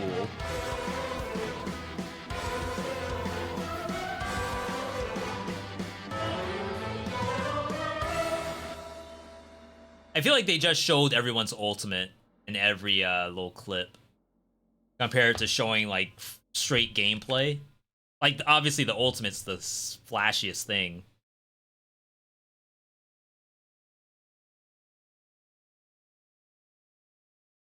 All right, chat, I think that might be it. I think that's it. We did the thing. We played the stuff. And now we have opinions that can go out onto the internet. Exactly how it should be. I hope you all enjoyed today's stream. It's a bonus stream. We didn't have to stream today, but we wanted to check out the new Rogue Prince of Persia. We not quite 100% it, but we're basically 90% of what's possible in Rogue Prince of Persia we've seen. We did 3 boss fights. I'm gonna probably toss them up on YouTube so people can, you know, enjoy those. And then at that point, we're just waiting. We're waiting to see what early access is gonna look like. For those who have not seen the game before, be sure to wish list it on Steam. For those who have seen it before, Definitely hope that you get to see it again once we play it in early access, unless there's like a special event like today once again. And then we're in Hades 2 waiting room. We're gonna get that shadow dropped in front of us, and then we're not gonna know what to do with our time. We'll be completely swamped. But I'm happy to be swamped for you, the viewer, and I hope you're happy to watch us be swamped and drowned. We're gonna end the stream here, though. Big thank you to everyone tuning in today. A stream could not be possible without you, the viewer. Thank you for all the bits, follow, subs, raid from the homie, loot or die. Always appreciate all of you stopping by. Keep up on socials. Twitter, Discord, YouTube. New video out today. Ravens Watch. We never have ever done Ravens Watch solo. Oh, that's wrong link. But anyway, we have never done Ravens Watch solo. Posted that on YouTube today. We're going to try to post Prince of Persia either tonight or tomorrow morning. And then we'll be chilling. Other than that, you all have a good rest of your day or evening. If you get a bite to eat, take an extra big bite just for me. And I will see you all on Saturday. Next stream is on Saturday. Because I had music this whole time from Prince of Persia. My bad, I had it muted. Have a good rest of your day, and I'll see you all tomorrow bright and early, 2:30 p.m. Eastern, for Dead Cells, as well as, I don't know what. Either way, you all have a good one, and I will see you on Saturday.